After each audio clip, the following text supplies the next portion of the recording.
8 a.m. So let us stand for a pledge. I Pledge allegiance to the flag of the United States of America and to the republic for which it stands, one nation, under God, indivisible, with liberty and justice for all.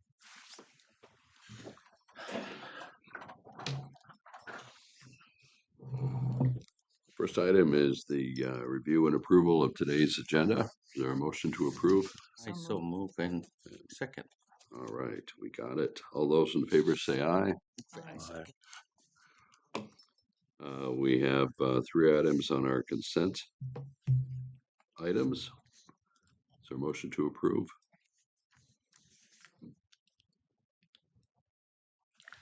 I move. Second. Second. All those in favor say aye. Aye. Approved. Item 1 is the county board members issue forum. And we'll start with Joan.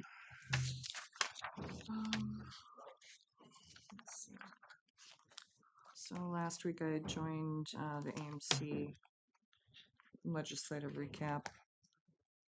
I was able to be on for most of it. I had to go off for the last few minutes, but I mean, I think, you know, at that point they were still trying to figure out exactly what had passed in that large bill at the end. You know, disappointed that there was no bonding bill, you know, because then now that kind of puts in question our hub and spoke Sure plan. does. And then I had the DAC, we had our annual meeting and then just our regular meeting. And at the meeting, we actually kind of discussed about how we had not done a review on our new director. So we actually had, there were 3 of us from the board that met yesterday with the director and just kind of did a review and, you know, touched on, you know, the positive and then some areas that can still, you know, that need some changes. So, but overall it was a, you know, a good conversation. Had a TZD meeting, and That's the safety on highways. yep, towards zero death. Yeah, it was, you know, a good turnout that was there. You know, we got talking a lot in regards to like especially the 2 construction projects north of East Grand. And then also there was discussion about the J turn on 2 and 32 and because people that are going across, I mean, they're not turning onto the highway and going like they should. They're just going opposite ways across. So the state DOT is going to block the center part off this summer. So you will have to do the full J turn, you know, if you're going, you know, on 32, either north or south. Because they had put up a camera and they watched about the first 10 minutes and they're like, yep, no. That was enough. Yep. On yeah. 32 and 2. Mm-hmm. Yeah, it's terrible. Mm-hmm. People cut across there all the time. Mm-hmm. Yeah, I mean, even there was one time when I was coming from Crookston, I was going to, you know, turn to head north on 32 and someone was coming north on 32. They waited till I crossed and then they went. And so, I mean, you're having to go against traffic on 2 to get, and then it's, so. At least that one is a shorter J turn than the one that's just east of East Grand Forks. That one's long. Twice as long before you can make the turn, and beat trucks, loaded trucks, empty trucks are doing the same thing. To me, it's a poor design. It is a poor design, but come on, you still follow the law. Yeah. Goodness gracious. Yeah. So, and then there was an update on the opioid settlement. The RFPs had closed about 3 weeks ago, and so sometime this week, they should be announcing who was going to receive funding out of the application. It said they received a lot of applications. They were really good ones. So sounds like, our community's got some really good ideas on, the prevention and education in regards to the opioids. So be excited to hear who actually receives the funding and what those projects entail. And then also I've received a number of phone calls in regards to some items that are on the agenda for today. So Okay. Mark? Um, rash of phone calls on the 220 construction thing again. People just upset about it, and I've asked Rich, and I've asked publicly twice, I believe it was, for meetings with the state, and nothing's ever come about. Nothing's even when would you like to do it, or why we can't do it. Just sitting here in limbo. And we on one of the agenda items later today, and I'm going to push on the roundabout for a public meeting before that project starts. I don't understand it. We were promised, I believe, last time Mr. Sanders was here talking about speed going to 55 miles an hour out there and posting and some additional signage. Hasn't happened, and no more patrols out there, so forth and so on. People are, and I get it, people are people, and they're not following the law, but it's dangerous out there on 21 and 66 intersection. It's terrible. People running the stop sign, people pulling out in front of either east or westbound traffic, and then stopping in the middle of traffic. And if you're driving the truck, matter of fact, it's gotten to the point we even slow down to 30 going through that corridor because you don't know what people are going to do. And then when they see you going that slow, they pull out in front of you anyway. So it's bizarre, and it's terrible. Over the Memorial weekend, I fielded a couple calls, and one was pretty agitated about the water, West Central water deal.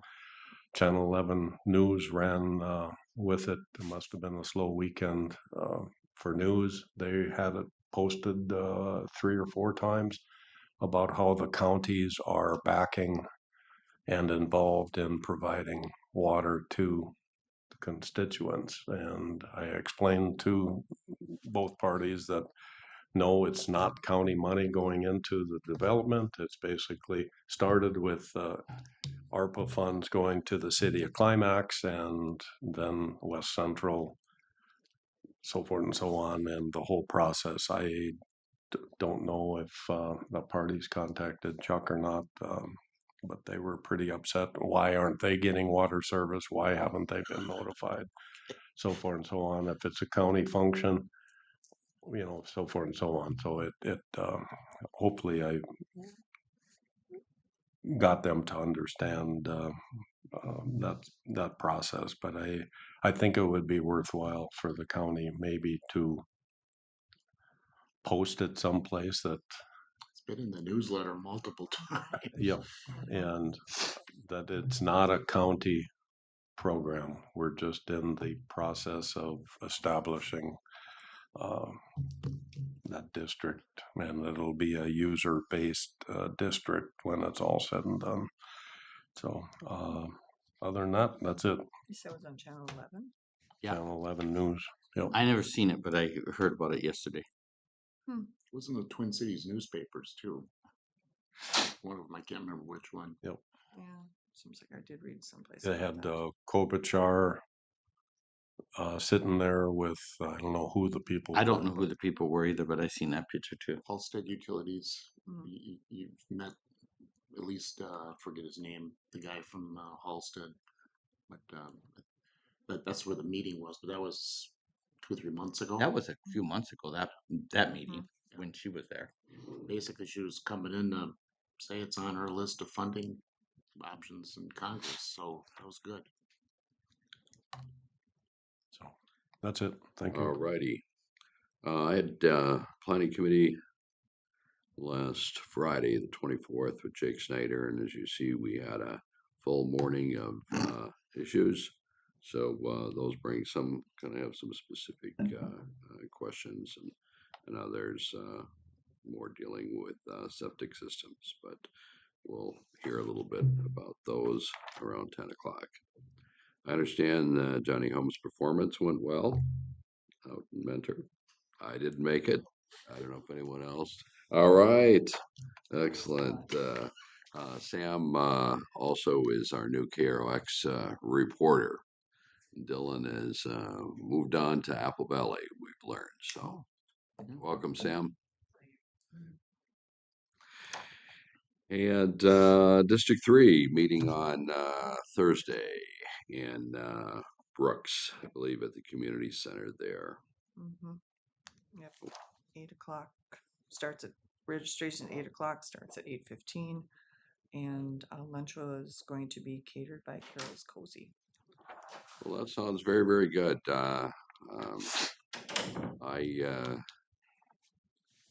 may be a little late. I have a sleep study on Wednesday night.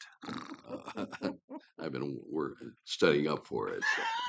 So I think I'm sure you'll I pass. think I'll pass, but I may be a little late in arrival, depending on how soon I get out of there.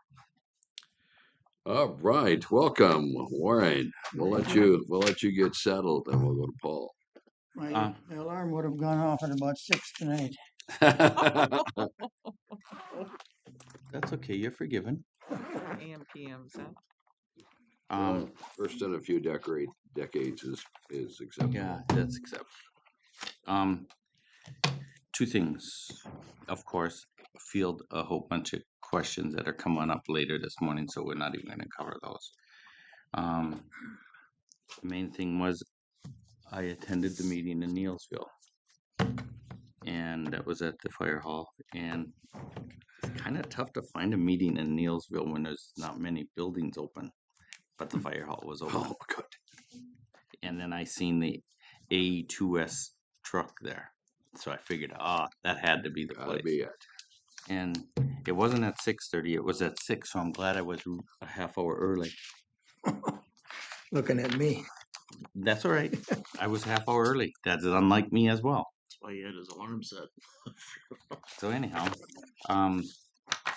he made his presentation. Everything was cool. They were very pleased. They applied for their grants. They got their grants, and but they had a lot of questions, a lot more than I could answer. I was hoping you'd be there so you could help them answer their questions, but they Last night? Yeah. I was in Climax, and you were in Neelsville. Oh, you went to Climax? Yeah. I went to Neelsville. All right. Got it. You guys had it covered. Okay, so anyhow,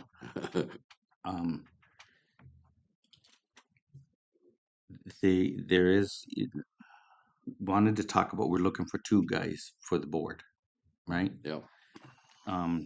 We talked about, what's that dude's name? I'll tell you, Mr. Abentroth. Yes. His wife asked me kindly to please not ask him because he has had enough. So I obliged her. I says, no, we won't ask him. So he does, and that's fine. But the mayor of Neelsville is interested. Dave Bra? No. Mike Beard. Oh, my beard. Okay. Dave. Okay. Okay. So that's one name that's potential. Mm-hmm. So they were very interested. They were very new to the understanding of how the legislatures working in they really. I just explained to him. I says things that since I started this in August, it's been going at lightning speed anyway. I says just things are going. Just watch closely. Things are happening. Watch your legislatures. They're all on. Seems like they're all on board and in favor of this thing. So do the things that they want that you guys are doing. They got their grants, their grant money. It says do what you can do. AE2S was there, gave their spiel, and it was good deal. They were very pleased. I said just be patient. If you have more questions, call us.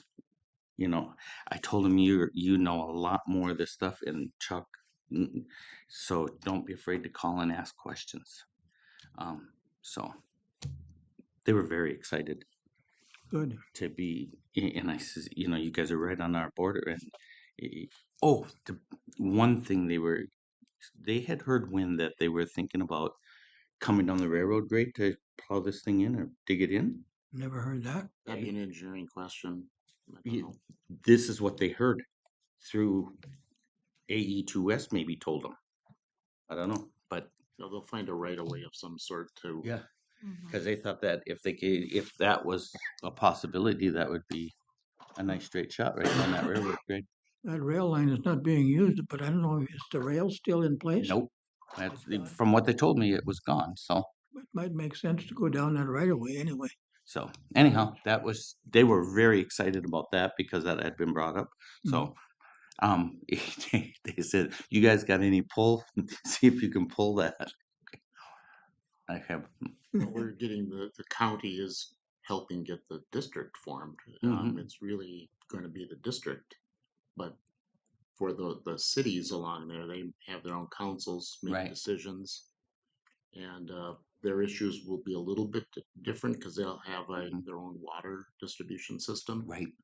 So the question is how to get the water there. So that discussion about the railroad, or I mean, there's highway right away too. I mean, there's ways of getting the Mhm. pipe down there, Hmm.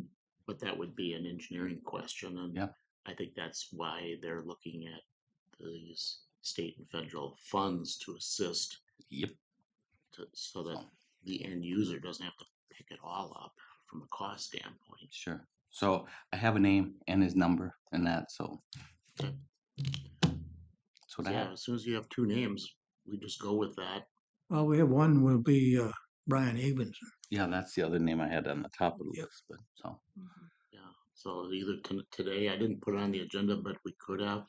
You can add it, or the meeting in 2 weeks, and then we will be at the meeting on the 24th, is it? that's 24th. the 24th. Yeah, I'll just email them the names and the contact information. Let's do that on the 24th. Yeah. The 18th, it would be the meeting. I won't be on here on that one, remember? Okay. That's our meeting. And then the Their meeting will be on the 24th, Yeah. which we should have names by then. That's Yeah, that- afternoon. Either way works. If this guy wants to do it, that would be fantastic. he says his plate is full, but he says, boy, and he's into water. Well, it's know. a high priority for them. I know, and they're very enthused about this. Makes sense. Climax and Neilsville are at the table on this. There will be lots to follow for the calls that you've gotten, Hmm. pro or con. The pipes have to start getting paid for to be put in. Hmm.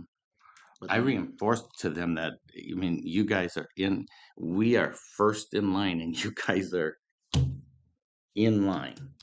And right off the take, I said, so you are high priority. So Yeah. Do you feel as a board you've got the two names? I think so. I'd go with it. He was very enthused. If He was you, yeah, he was a little hesitant because he's got a lot of other things going, but he would really like to be on it if he could work it in. So Can I suggest you just add it to the agenda and yes, move to appoint yep, him? yep, that would be good. yep. You do that by motion? Yep. I'll make it. I'll second it. Is that okay? I should. Today or tomorrow, I think we have consensus, so Okay. all those in favor say aye. Aye. Opposed, motion carried. That was to get it on the agenda. Now those two names, if you can put them for the record. Brian Evenson and And Mike Bird, B-U-R-D, you. Neilsville. Okay, that would be a motion then to those, for those two. Okay, Okay. that's the motion. I second it. All those in favor say aye. Aye. Opposed, motion carried. Great. Good progress, moving ahead. Well, to continue that conversation, I met with Climax, and part of obviously the board member was the discussion mainly, but one of the other topics that comes up, and I am promoting, shouldn't say promoting, I'm supporting anything that can be done to make sure that Climax does not get nailed for more expense than they're already paying. In fact, as this project goes forward, I think the district probably should be paying for part of the 8-inch line that they are paying for. They had a $1.6 million bond issue there. And as other units come on, I think they should be helping to pay that debt service, Pay it down. pay it down. Climax have to pay it up until the point that, some expansion occurs. But after that, I would think it would be appropriate for them, the district to. But then, of course, I don't know how that works either, because its whole water district idea is to be paid for and developed on the basis of grants and users. My suggestion would be to, when the board or the district board gets formed, they can take that into account when they put together their Yeah. fee structure and Mhm. so forth. The decisions have already been made, obviously, but Mhm. I don't know where they would have any additional costs going forward. No, they shouldn't. It would just be they wouldn't pay until that would equalize out, right? Rather than pay them back. I don't think you can pay them back, because Right, I you don't think that can't. would be worth. You can't do The that. upsizing of the line, the difference between what it actually cost and what the county contributed to might be worth exploring as to who actually paid for that. I don't know if it was Climax or the group from North Dakota. The North Dakota Water District, yeah. Well, then there wouldn't be any further obligation to Climax. No. And then they got funding or low interest loans, I believe, to pay for their expenses. So I think they're taken care of. And then they have their internal fee structure for users that incorporate that debt going forward. And then I think the next step for them, and this might get to where you're going, is at some point they turn their water system over to the region. Yeah. The region then staffs it, mans it, maintains it. Right. Yeah. That's probably going to be what happens with a lot of small communities. Yeah. Because you remember the conversation that they may be able to take down their water tower. Mm-hmm. They won't have to Maintain it. maintain it anymore. Probably and it gets to the engineers maintaining enough water pressure for suitable fire suppression when they need it. Mm-hmm. So there's some engineering things that'll come, but right now I don't think there's any further obligation to the city of Climax for any expenses No. yet to come. All of their in-city line work, that's their problem. It's not the water district. The water districts get the water to Climax, and Yeah, but I think the day will come when their system gets turned over to the district. I think Neilsville will probably look at I that think too. that's right, yeah. But that's their decision to make, not the counties. The city councils make those decisions along with the district, With the which district, has yet to okay. be formed. Mhm. So there's a little ways to go on these things. There's a lot of this going on. And I did explain that to them about the district board, about how eventually initially it's 2 commissioners and then 2 at-large board members, but eventually it would probably be 4 at-larges, no Yeah. commissioners. Yeah, this one you just appointed these two gentlemen to is a transition Correct. working group. Yep. Yep. Mhm. I explained that to him. Okay, anyway, Climax is very happy with their water. They still have some problems with their distribution lines in town, but all of that stuff is, what, 60, maybe 80 years old, however old it is, it's old. Well, Neilsville is very excited. Very excited. Okay, nothing would excite them more than getting a new bridge. That was the next thing on the list. I forgot about that. Yeah, they would like a new bridge. Oh, okay, we'll put that down. Been working on it. Anything I told him else, that. No, I think, for the forum, other than I told my problem about the alarm clocks. You're forgiven. Happens to all of us. And I didn't, no, I'll just go there. All right, I'm done. done. All right. Next item on the agenda is a discussion on the state flag. Which one do you want up? Well, this one looks good. Yes, you want to make it short and sweet? Well, let's have a discussion before we get into a motion, I suspect, but Okay. what you gotten some feedback from Oh, lots of Bob? feedback. Could you summarize those? The summarization is they do not feel that we should change the original flag. From the majority of the constituents, I have not heard anybody that is in favor of the new outlook on the new flag. They see no reason why we change from the old flag to the new flag. They do not have an understanding of why, what it means, what have you. Okay, I explained to them what I have learned about the new flag, and I just tell them, look these things up, just like I said last meeting. Look at the meaning of what they came up with, the meaning, the 2 colors and the star. What they determined was the meaning of which, why they got rid of the main flag, what their underlying issues were with it. I don't see problems with that kind of stuff.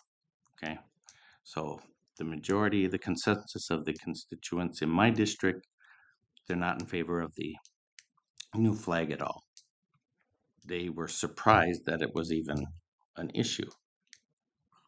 There's where I stand. Joan, is that what you referred to, the issue?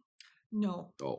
no. But so, what, according to state statute, what is our requirement as a local government? Well, apparently, the, the, the new flag is the official state flag now. But I'm not sure if it was the governor's office or I don't think it was the legislature because I don't think they got on the same page on any of this. They left it to counties to decide when to make the change if they want to make the change. That's the only reason why we got it here. My understanding was as soon as it's the official flag, you put it up. I went on vacation, came back, and not until I got back did I realize from reading AMC stuff that the county still had the choice. I didn't think there was a choice. It didn't seem appropriate to fly the wrong flag. You have the choice, so you can just decide. Put up the flag you want. Well, because I guess, I'm just wondering like what our requirements are, because this weekend, Mark and I went on, kind of headed southwest on our spider, and I we were on main roads, we were on back roads. I mean, we drove through towns. I did not see one new flag. One county that we went through, and I went past their courthouse, they had the state flag and the POW MIA flag. No state flag at all. So that's, I was kind of wondering, if we're required to fly the state flag. I thought we were. Like I say, when I got Mhm. back from vacation on May 7th, they were already up. The state flag has been up. I asked staff to just order it and said, don't worry about it. I'll just tell you to do it. But I was not aware that it's still a county choice as to which flag you want to fly. Okay. I've fielded a few phone calls on it, and people are very disappointed in the process. But it dawned on me, and this happened at the noon luncheon 2 years ago at AMC down in Minneapolis, and the annual meeting in December, when Governor Waltz was there, and he, in front of 87 counties, he thanked the 11 that supported him in the election. And I thought, first of all, that comment was totally inappropriate when all of Minnesota is there. But I think it really sets a tone of what Minnesota has become is, unfortunately, the metro. And northern Minnesota is St. Cloud.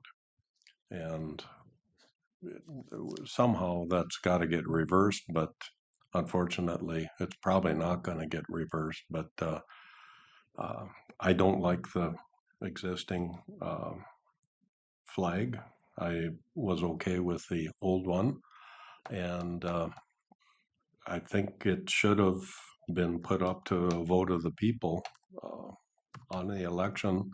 If 5 designs were picked, then the people of Minnesota should have the right to voice their opinion. So again, like Joan, what is our requirement do we have to fly the current state flag, or can we not fly it? And You fly the old one if you want. yeah, so yeah, I'm disappointed in the flag also. Warren? I'm disappointed in the flag and just leave it there. Okay. Uh, uh, I just am very confused and well, not confused, but disappointed in the process also. I can't imagine selecting a committee and saying, come up with some designs, and then you can choose. I mean, we don't operate that way. We have committees, we have people that would make recommendations to this group, and then we would make the decisions. And for me, it looks like the legislators really didn't want to get involved in that. And so I don't think anyone's approved it. It's like no one really wants to take responsibility for it. No. So I think until the legislator decides that they officially want to put that on their docket, we'll stay with what we've got. The old flag. That's what you mean. The old flag, correct. The one that's displayed here. Okay. Well, we've got the 2 other flagpoles outside. We'll get them changed. I make motion to that effect. Is there a second? I'll Second. We have a couple of seconds here from Mark, might have been first. Any further discussion? If not, then all in favor say aye. Aye. Those opposed, motion carries. Thank you very much. Moving on, Department of Natural Resources, if you want to come forth. Ask Emily to come on up with me.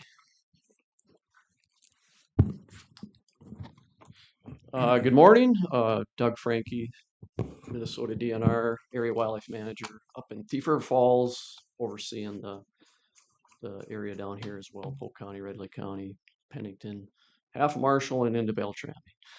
So I'll make this brief this morning. This is kind of a repeat.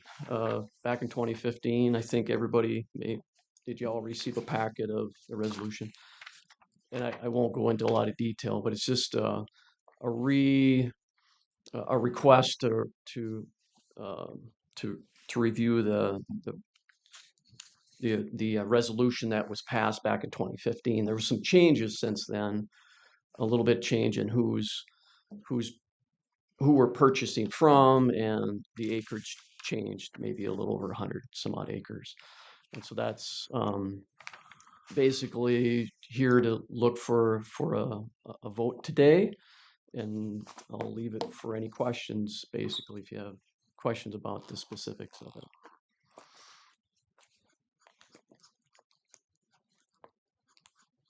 It was all in our packet, so So now with the purchase of this, is there other land within Polk County that you own that you'll be putting up for sale?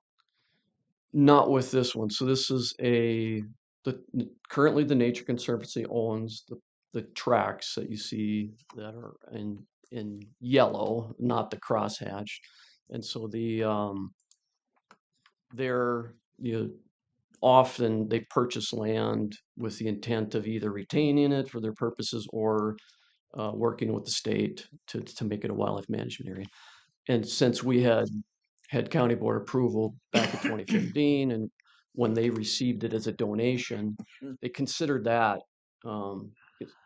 Obviously, they don't want to retain land unless they think they can offload it. And since the state was interested in it, they approached us and went ahead. They went ahead with the donation without knowing if we were going to accept it or not, and hoping that this would come to fruition. And that's where we're at today, basically. So there would be no, we're not looking to offload any other lands at this time, but it is an ongoing, like I said, I think we met with the Teresa and everybody's been here. We have a process for looking at land holdings, what we have and what we're interested in acquiring or lands. We have a couple smaller tracts, I guess, that are in, they're very small pieces that are either landlocked or don't have any resource value. Those are the kind of things the state is interested in. Parcels like this get a lot of public interest. I mean, people have been asking us, when are you going to sign it? When are you going to sign it? When can we have access? And so there's a lot of, just so you know, there's a lot of interest in this parcel by the public for recreational purposes. You had stated that the Nature Conservatory received this property years ago, correct? It was in 2021, the Danks donated it to the Nature Conservancy. And his will. And he willed it to Ken them. passed away. Yeah. And obviously there's been legal review. There's no restrictive deed items or on the property that. Correct. Yeah, right now we're at the point of the Nature Conservancy looked at that themselves, obviously, and then the state has got to the point where, yes, we're very confident with the parcels. If the state purchases from TNC, that everything would be clear. TNC wouldn't have accepted it if there were issues with the deed. Right. So it's been through quite a bit of more review than probably any other parcels out there that we normally deal with. And this will be public land then? Yes. It would be signed as a wildlife management area. We'll be putting a public access on Crystal Lake, working with our other divisions on the access part. And yeah, so it'll. And the dark yellows are homesteads or something? Those were not included in the original proposal, but in the will they were included as donation. So the gray hatched areas without yellow were retained by the family. Oh. But they were in the original proposal in 2015. So I see. that's what that is showing. So anything with yellow behind it is the current. And this will be open to public use? Oh, yes. Correct, yep. Yeah, and our process requires, the reason we're here today, basically, we had a 2015 resolution, but there's been enough changes to the legal descriptions that we need to make sure that whatever's been approved is spot on. Yep. And so we've, you know, What I read. the legal description that's attached to it is the exact surveyed description of the That's what I read. properties. Yeah. Is there a motion to approve the resolution? I so move. And the second,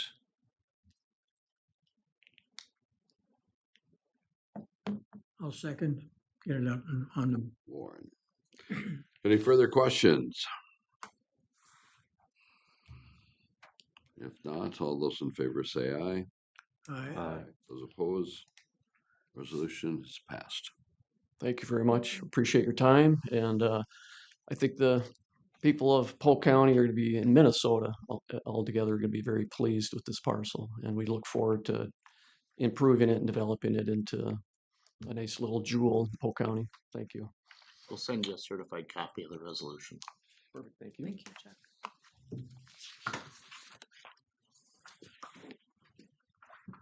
Thanks, you guys. Thank you. Good, how are you? I know. That was your job. Take care of wildlife, not mine. It's crazy. You want this? You still looking for those beaver trappers? If we could, maybe we should just hire our own.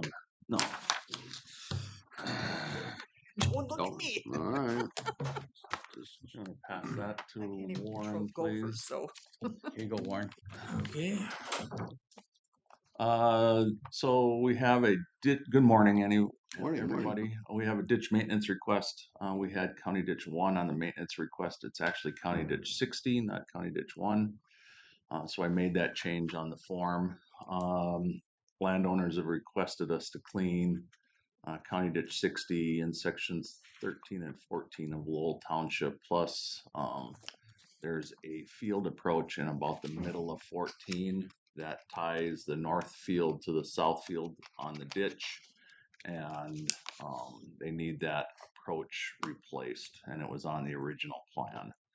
So I need approval to survey and clean as necessary and replace that approach. It's actually a small bridge with a culvert. I'll move. I'll second. Any other questions? That's for action on CD 16. If not, all those in favor say aye. Opposed, motion carries. Item 2.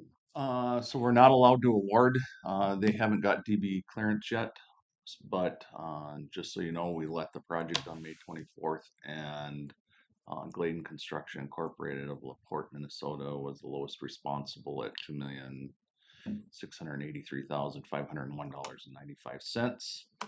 And so more than likely, Darren will be bringing this up on June 18th at your next board meeting for approval. So we'll add that back to the agenda at that time. That's the roundabout at 21 and 75. So no work can happen until that. Correct. Nothing can happen until award. Then they can do work after award, but before contract approval, but it's unauthorized. So they're doing it at their own risk. So, but yes. What's the concern, or you mentioned? So as part of the contract, there's disadvantaged business goals, equal EEO goals. And so they put their goal in the contract, and MnDOT's Office of DVE and EEO is reviewing their goals to make sure that what they put in as their goals is correct. And so it just basically takes 2 weeks for them to clear it. We were hoping that it would be cleared by today, since their goal was exactly what the contract requested. So it should be pretty simple, but it's not cleared as of 8:30 this morning. So we'll have to wait. Now they've got a large enough crew, because I mean, like, these other Yeah. projects, you know, were also awarded to them Yep. recently, so. Yeah. They're a big enough contractor, they can do more than even this. So Okay. if we had any concerns about the amount of work, then we would have asked them. but there isn't any. Okay.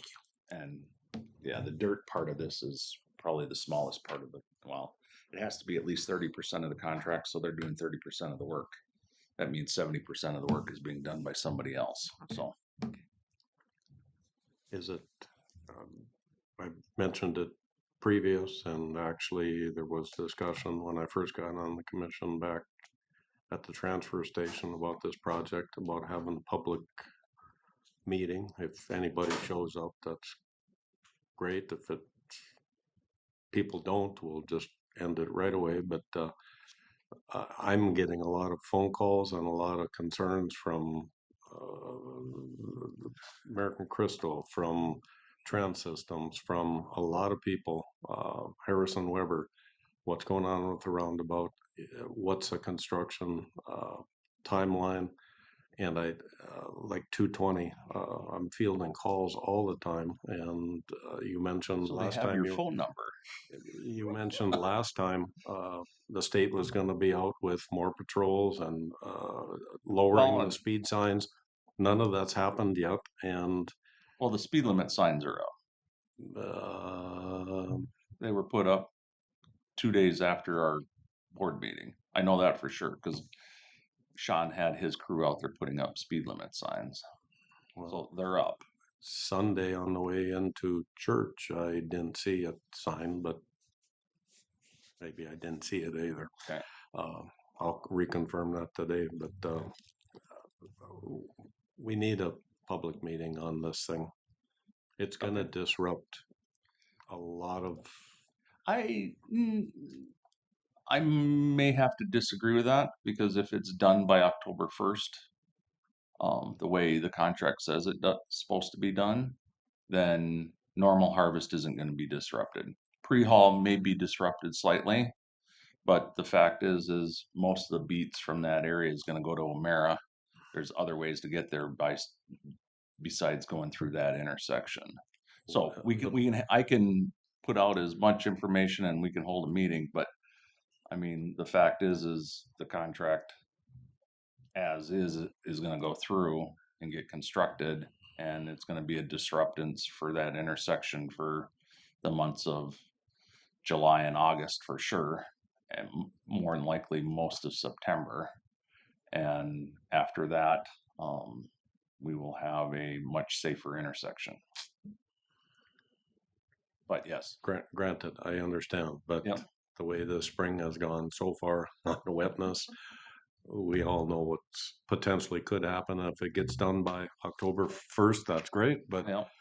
in the meantime, a lot of harvest goes on in August, September Yep. prior to. And No, I know. everybody's kind of wondering what's going to happen, what's the construction timeline. And I think it would be just a good idea to have a public meeting. If nobody shows up, that's fine. Okay. If people show up, then the information is put out. Okay. All righty. Sounds like that will. The last thing on the agenda is we've been contacted by the super family again on the parcel. Is there a map? I think there's a map as part of this. That screen is not on, is that some problem again?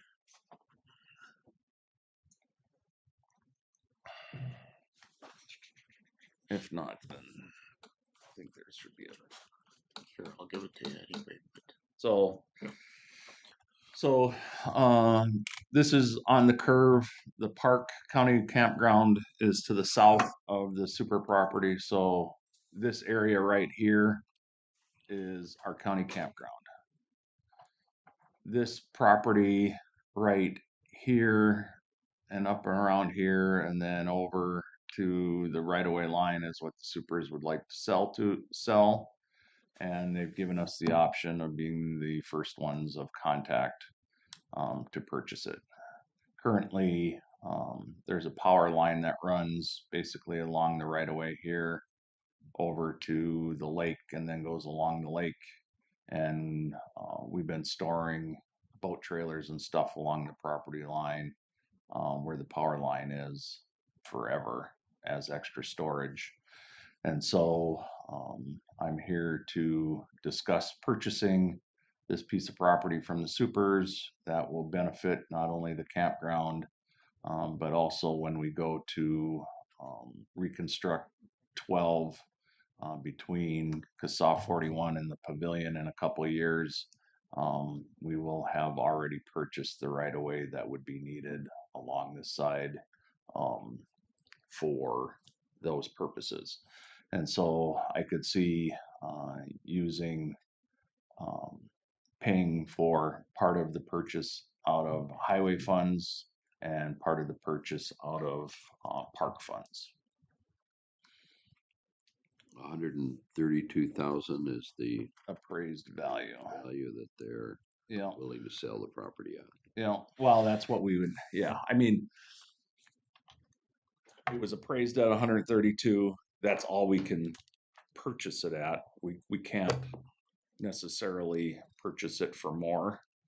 And so that's what we told. That's what I've always told supers is whatever it's appraised at is what we would be able to offer you. When we had the appraisal done in 2022, there wasn't the sales that were around the lake. And so when Betcher went back out, being paid for by the supers, same appraiser that we had appraise it, the value went from the 35,000 from our appraisal up to about the 132,000 for the supers appraisal. So you can see how, based on sales, the land values have increased. At least this type of property has. So, Is this David Super? yes, and family. And so, you know, they have their attorney that's contacted both Chuck, myself, and Greg to work out details on how and if the county wants to purchase it. So this is my first attempt, or the first conversation with you five on should we go ahead with drawing up all the documents needed so that we can get this approved for purchase in the near future, or what you're thinking. Questions? Is this something we should do? I think so. I think it would benefit the park and, like I said, benefit the highway as well. So if we can get all that tied up in our name versus their name, that'd be beneficial. It's definitely beneficial to the park because it gives us more room, gives us the ability to do some stuff that we maybe can't do at the current location with the current hills. That part of the property is much flatter going down to the lake, so it may give us better access. Then on that one side for sure. Than on the side for sure. And so it gives us the ability to expand what we're currently doing. The price right? Well, it has to be. That's what it was appraised at. So you know. It's kind of an obligation that we end up having as a government. I mean, is somebody else going to buy it for 132,000 and put a house there? I don't know. You know, if we say no and they go through the process of selling it for a year and don't get the 132,000 that it's appraised at, what are they going to do? I don't know. Will they take somebody else's bid at a cheaper? I don't know. But then it disrupts your ability to build a road. Yeah. Well, right. I mean, at some point I'm going to need right away. We're planning a walking path along that side of the roadway, so we're going to need more right away. So there's reasons both highway wise and park wise to have control of that parcel of land. And when you, and if you drive that road as much as I do, that curve sucks. Well, most of them do. They were designed at 50 miles an hour back in the day instead of 55 or 60. So, yep. Is there a motion to proceed? Yes. Is there a second?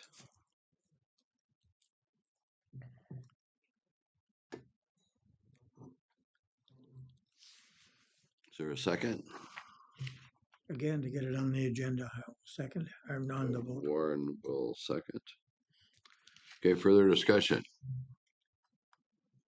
This money, purchase money would come from highway department and from park funds. Correct. What's the Ratio. ratio there? We probably could do half and half based on what we're looking at. So, you know, we could probably, based on the fact that we're gonna get fee title to the existing right of way, the additional right of way needed, and be able to construct on that side of the road. Yes. 60-40. I'm We can worry about that during the budget discussion. Oh. We can worry about this with the purchase. Any other comments?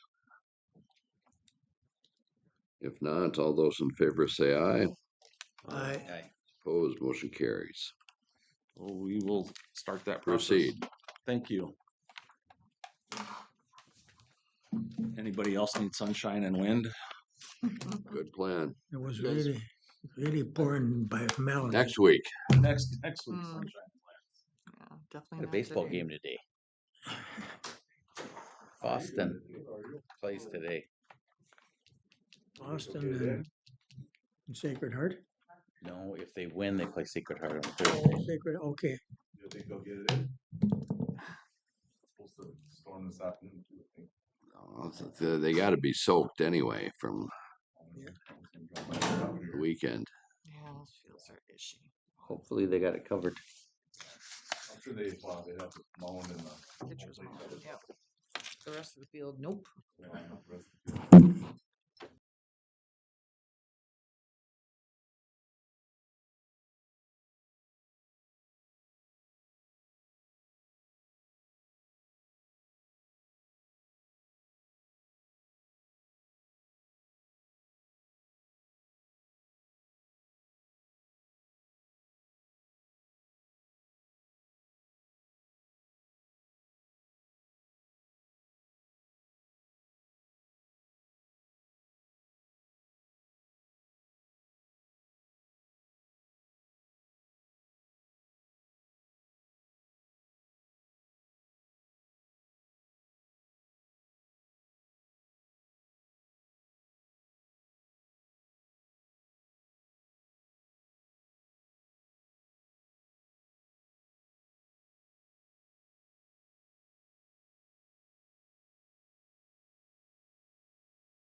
Sorry. Good morning. Karen, not a problem. You're right on. You're early. I like that clock this morning. I have. Okay, you have a couple items. Yes, I have. My first agenda item is a replacement for a child support worker due to a resignation. So I'm looking for a motion to approve a child support worker position and any internal subsequent position vacancies occurring because of this action. Is there a motion to approve? So moved. I will second. Second. Any further questions? If not, all those in favor say aye. Aye. Those opposed, motion carried. Item number 2. We have a longstanding relationship with Deed, and we contract with them to provide SNAP employment and training. We had a contract with them for $7,469 for a period of December 11th, 2023 to September 30th, 2024. We've received additional money in the amount of $24,655. So I'm looking for approval to amend the contract in the amount of $25,655, which is the additional funds. So the total contract period amount will be $32,124. This Okay, is money that we get from the state and we pass through to Deed to provide services to our families that are on the SNAP program. So moved. is there a second? I'm good for second. Second by Warren. Any other questions, concerns? It's money coming in, so it's That's good. good. All those in favor say aye. Aye. Those opposed, motion carries.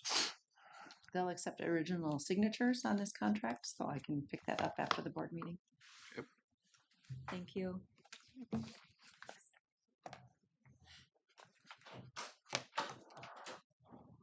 All right, Sheriff's report. Morning. Morning. Mike.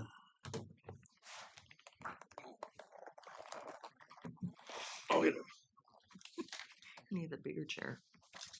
I just take the gun off. Yeah, well, Got the No. arms off. attached. All right, so we'll start off with our monthly report. This one's just ended, so kind of our civil process. You see our big ones are usually like most things, summons and complaints. No. Those are the ones we get more often. I know we do get the redemption ones, but those must have been last month. Anyways, we have a total of 118 for the month of May, with paid services of $3,319.40.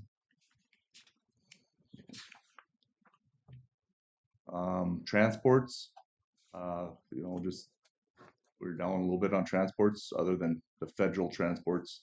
I know we did a lot of those here this last month, and we're continuing into even this month, doing quite a few to Fargo for court. And then in-state prison was high, and so was other counties. But the out-of-state one was low, which helps us out a little bit. We don't have to do the services. But we're sitting at 37,767 miles so far this year. How is it done with our jail here? We got 3 counties involved. With Red Lake and Norman, when you're hauling those prisoners to wherever.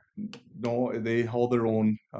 So if when Okay. it's now say we're going down to prison, we have 2 or 3. We might take one of theirs if they are sending someone to prison, but it's usually mostly ours Okay. that are going down. So basically, we're not paying for their. No, Not they Norman. they are responsible for their own. Riley County and Okay. Norman are responsible for their own. Mm-hmm. So that makes sense. Mm-hmm. All right. So down here too, and then it's just kind of does the breakdown, of course, for what we've been doing, who's been transporting our deputies and all distance. But you can see a lot of the U.S. Marshals to Fargo to court and Crooks or Grand Forks to court. And then also our mental health transports. Calls for service. Let's see here. It's hard to see there, but we had 2,350 total calls. 665 of those were emergency calls. The rest were non-emergency. And you can see what, you know, the wireless, we usually get more wireless calls as people are using cell phones, but actually had 88 wired calls, which is, I think, higher than in the past, but just kind of shows a breakdown of that. And then there's just those, like I said, wireless is, that would be typical for any agency, any county. And then some of the highlights for our calls for the month of May. We had 4 burglaries this month. Don't like to see those, but you know, people are, it's happening, you know, in burglaries. We did 199 civil process, 5 fraud calls, and we get calls all the time of just people just giving us heads up on new frauds that are in the area. And I tell you, they pop up daily, new ways to try to swindle people out of money. And we have had people that have lost a lot of money with these, you know, but we try to get it out there as much as we can to, you know, call somebody before you just hand somebody over money. Everybody works so hard for their money, they don't need to be losing it to whoever these people are. All right. School patrol, our last month of school patrol until the fall. So we did 66 in the month of May. So what does that include, Mike? So our guys are assigned to go to the schools in the morning when schools get in, because you know during the day the schools are most heavily populated areas usually in the county. So the guys are there in the morning, just walking the halls, sitting in the parking lot, visiting with the students, stuff like that. It's kind of a nice way of getting ingrained into schools. Contacts? No, those are just school. So the Oh. guys are signing out saying they're at school patrol. Oh, got it. Okay, good. So That's we, good. Yep, we do Winnemac, So that's a Fertile, positive. Yes. Winnemac, Oh. Fertile, Climax, Fisher. And then if they can do it at the end of school, when kids are getting out, they try to do that too. But usually after school gets kind of busy. So, but if these things get there in the morning, that's you know, at least we're Exposure. Yep. Yeah. Yep. Beautiful. And you know, and hats off to the sheriff's department for the extra, you know, communication and contact that they have at the Winnemac school. Yep. I mean, like with the softball game and the dodgeball games, you know, I mean, it's great. Yep, it's been a great thing, and you know, like I said, it's fun. It's fun for us to get out there and you know interact and you know just show that hey, you guys can come up to us and talk to us. You don't have to be afraid. So it's awesome. Then traffics, we had 177 traffic stops.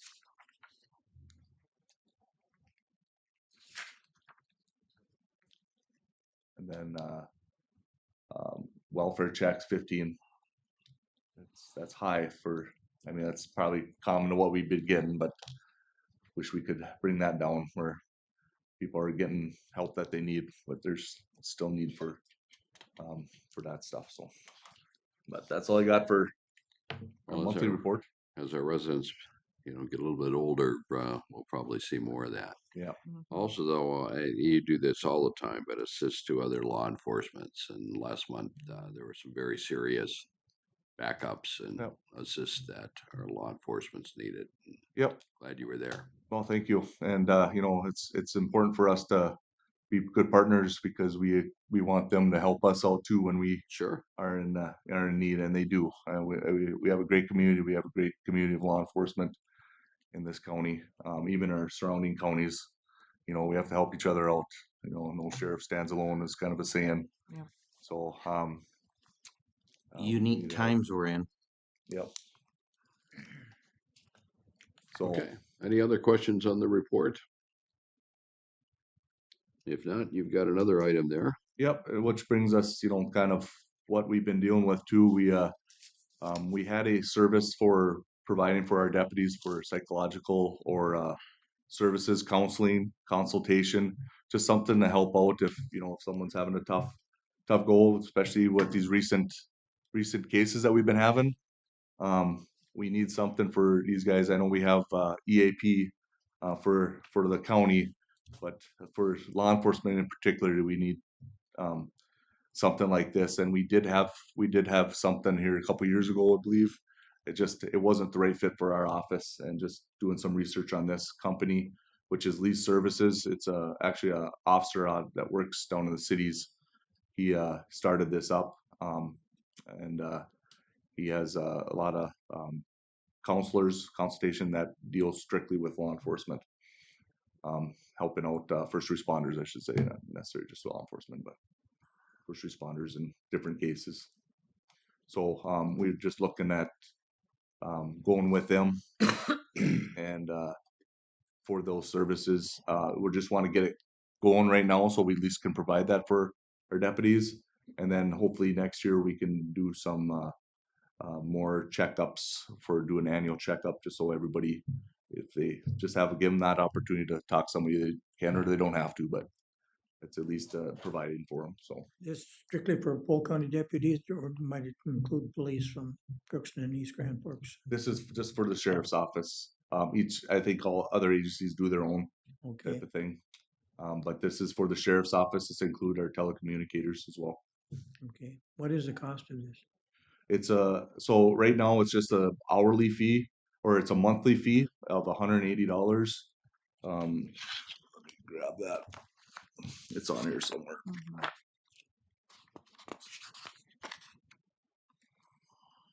It's right. It's down Right here. there.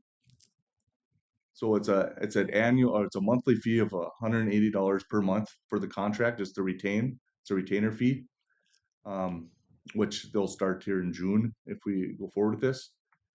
And then if we use them, it's $145 per hour for counseling and other general work.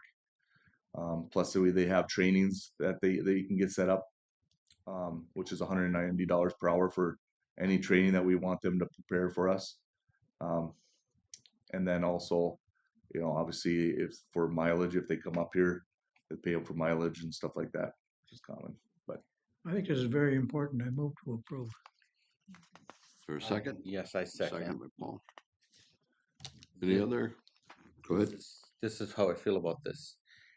Yes, we have services in our area that deal with mental health and things like this, but what we don't have is things like this that pertain specifically to job performance specifics.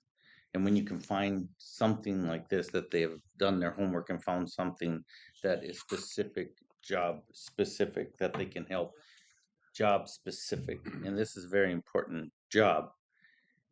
And in my line of work, finding something that helps specifically is very difficult. And if they may find that it might not fit completely in the future, but if they've got a good track record and they find that it works well for them, I think it's well worth the trial to do this and see if it does work, because there's nothing more important that when they go through, especially a setting that we had recently, we've had a couple in the last 6 months, right?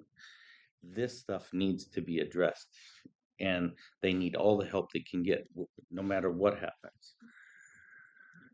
Former military guy, you have to deal with this stuff, because if you don't, it just doesn't improve, and then it ends up being lifelong. And if you don't nip it in the beginning, so I'm 100% and more in favor of this. I know the cost might be more than we might be used to, but it's the price we pay. We got to take care of the people we have. I know we budgeted for this year for that other service, which didn't work out. We haven't put anything towards that. So we should be good for budget wise for what we would need it for. But even if we go a little bit over it, this is very much needed, so. Yeah, we need to do it either way. especially in today's world. That's where I'm going. That was my next comment. In today's day and age, we need to do this. We need to protect what we got. We're losing them left and right. We got to protect the ones we got. And even those that aren't, because you have the ones that are affected, but you have the ones that supervise them that get affected Yeah. and they don't even know it. That's what I'm getting at. So there's even those that are in charge that have to deal with it that need to have some kind of just an assessment, somebody to talk to about it. How do I deal with this dude? And you might need to. That's what I'm getting at. We need to find somebody that they can help. So yes, I'm 100% in favor of this. We have a motion and a second. All those in favor say aye. I Opposed, motion carried. I think just the sheriff had to sign it, but I don't know, do you guys sign these? If we got the paperwork, we just signed where we're supposed to sign. It just had the sheriff on it, her first signature, but they can always put a different line in there for whoever needs to sign. Should be fine. They voted yes. What's that? They voted yes, that'll Okay. be recorded, so that. Okay. No Thank you. worries. You bet. Yep, you guys too. Property records. Taylor, you'll have to scroll down.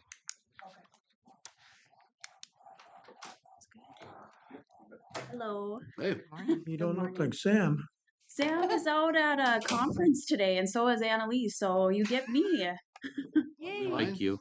Oh, I like you guys too. want to introduce yourself? I'm Kayla Schumacher. My title is Land Records and Licensing Specialist. Have I gone too far? No, you haven't gone far. Okay. Getting close. All right, liquor license, right? All right, so just looking for a motion to approve the 2024 to 2025 liquor licenses for Lakeview, Snow Sled, and the one and only. So moved. Is there a second? Second. All right, I don't think we've had any issues with any of these. but no Before. changes at all to them this year, so Great. there's that if you needed to look. We're gonna vote. All those in favor say aye. Aye. Those opposed, motion carried. And tobacco. Yes, and then just looking for a motion to approve an additional tobacco license for the Old Trails End Bar. It'll have the same expiration date as the rest of them, which is the last day of the year. So moved. Is there a second? Second. Any questions?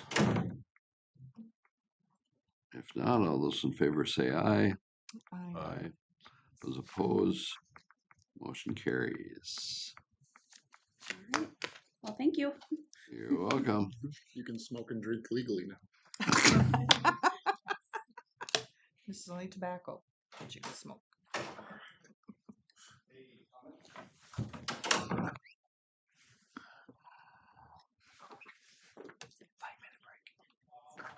Yeah, let's take a 5-minute break here.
Gentlemen, come on up and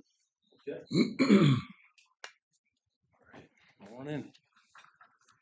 Need to bring a chair too. Mr. Dan Moreland. Yeah.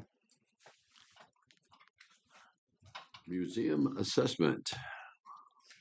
All right. You want me to run this, Rick? You wanna run that? Yeah. Okay, well,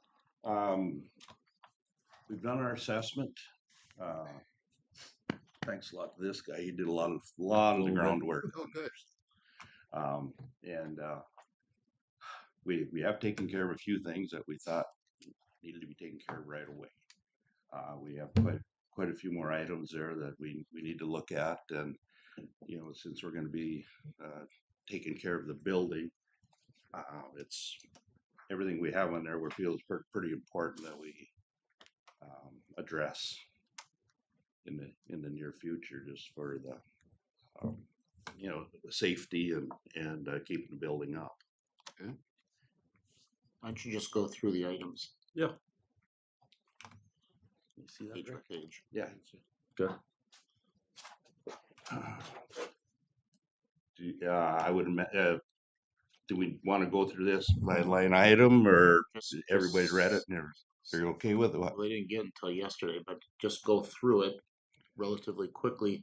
The point of this was to assess the building so we could figure out what needed to be done. The board will recall we went into this with the idea that we may have to replace the roof, and we budgeted $300,000 for that. Rick will get to it, but you'll see that we don't know that we have to do the roof. But there's some other things that would help quite a bit, particularly some beyond the maintenance costs, the operations costs of the building. So I asked them to take everything that they've had, put it all into one report, present it today.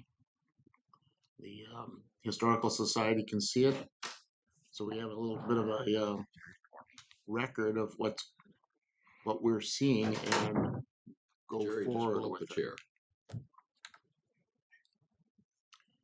Go ahead, there, Rick.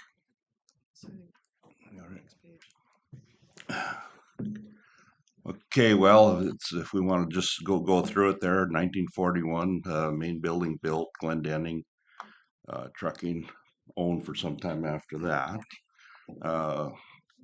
Polk County Commissioners Board purchased the building from Glendenning Trucking. 78, museum building is dedicated in June. West addition and enclosure on the east side were done in the months prior to this dedication. 2008, re-roofed the building with spray foam and white coating material. 2019, repainted the exterior of the building. Okay. The board meets first Thursday of every month at the museum at 5:30 p.m. Museum is open Memorial Day through Labor Day, plus one additional week, Tuesday to Sunday, for 4 hours a day, being open approximately 105 days a year.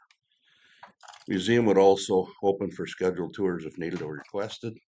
Estimated market value of this property in the 2024 tax statement is $209,000.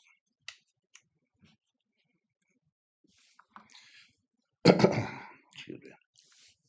And just are some notes from when we started looking into things here after we were told that it's our building to take care of. So late September 23, Polk County learns that we own the building, and Polk County Historical Board believes the building needs a new roof.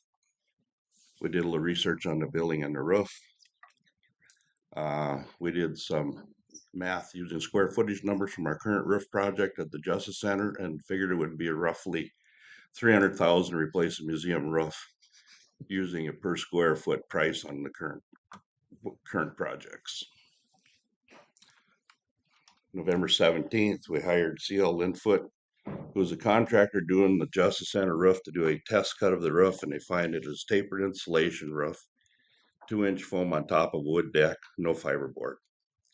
He said it does not look too bad and wonders if it leaks all over as a reason for replacing. It appeared from the inside of the building there may be 5 spots where it's leaking based on the damage we can see from the interior. March 5th, we have a meeting with some members from Polk County Historical Society, discuss some financial costs they are facing, some maintenance issues, and possible projects or repairs they're needing help with. March 11th, we get the key from the historical board, get a lockbox placed in the front door of the museum so we have a way to enter the building to check on things. Rick Langlos, Rick Baskerville, Dave McDonald, and Josh Blunt did a first tour of this building on this day. To do an assessment, we found the following items needing addressing. Front addition of the building has a lot of sheetrock cracks where it appears water has leaked through many places in the ceiling. Number 2, there's a spot in the area that is missing sheetrock and has plastic hanging down, and the size is approximately a 3x3 area. We found a furnace in the front area and noticed the filter was dirty, could use a change. There was number 4, there's a small bathroom in front addition. Appears the old electric water heater is feeding that sink is not working on this day. We moved to the middle section of the building and saw a few areas in the suspended ceiling tile that are stained and perhaps areas where the roof has been leaking in the past. We moved to the back portion of the building, noticed some hinges not on a walk-through door falls down, kind of a safety issue, and when we open it. We notice the outside entrance door has a big gap and cold air is rushing into the building, appears as missing a whole side of weather stripping. Number 8, we notice an old chimney in a closet that is not being used and some coal in the ground from a long time in the past. We moved to another area and noticed the back garage door has a 2-inch bend on top of the metal garage door. Cold air is rushing in. It appears the garage door open. Maybe it's a culprit causing it to bend if it was frozen down when trying to open. Found another furnace located in an elevated story, and this furnace also has dirty filter, needs changing. We moved to the office area of the building, noticed a third older style small furnace that is used for heating smaller spaces. Moved into the auditorium area, noticed some suspended ceiling tiles in this area are also stained, and there may be roof leaks in that area as well. We moved to the back exterior, large entryway. Upon exiting the building, noticed the back entryway roof appears to be separating from the main building and could be a safety issue in the future of collapsing. Chimney from the outside is brick is defacing, and wish of the historical board to remove the chimney prior to a new roof being installed. The land around the building is lower next to the building and allows water to run toward the building and not away from the building. Needs landscaping. Window on the north side of the building does not have a storm window set, as they are broken out and the inside window glass is exposed to the weather. April 24, we started fixing some items, including the bent garage door top, and we put a strut on it. April 22nd, frost is out of the ground, and RBB and Otter Tail get the power line removed from the chimney and installed underground so the removal of the chimney can take place.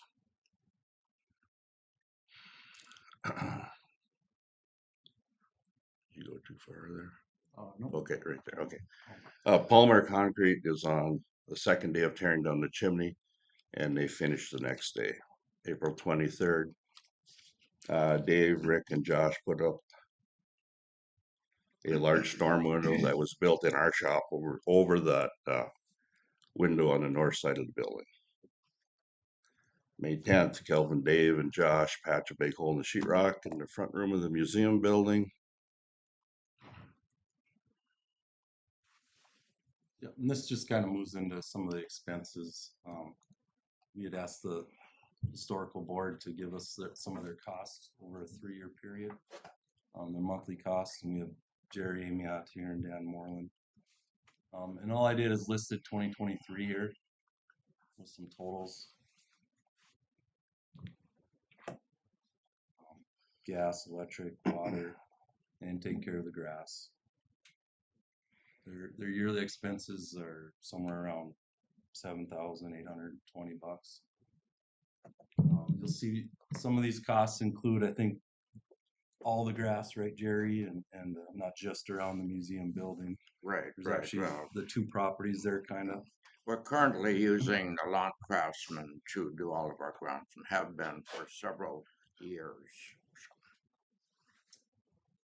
So that's the 2023 costs of operations for the museum building that the historical board pays. There's a little assessment, sidewalk assessment.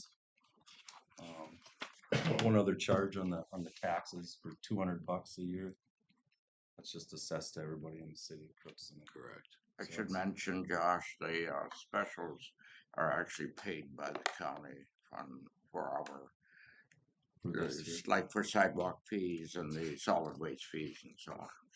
Okay. Yep. The next record just kind of, this takes off more so from when the commissioners had purchased the building. No. Jerry was able to locate the original records from 1941 when the building was built. Now this takes off from like 1978, 1975. Just kind of talks about the value.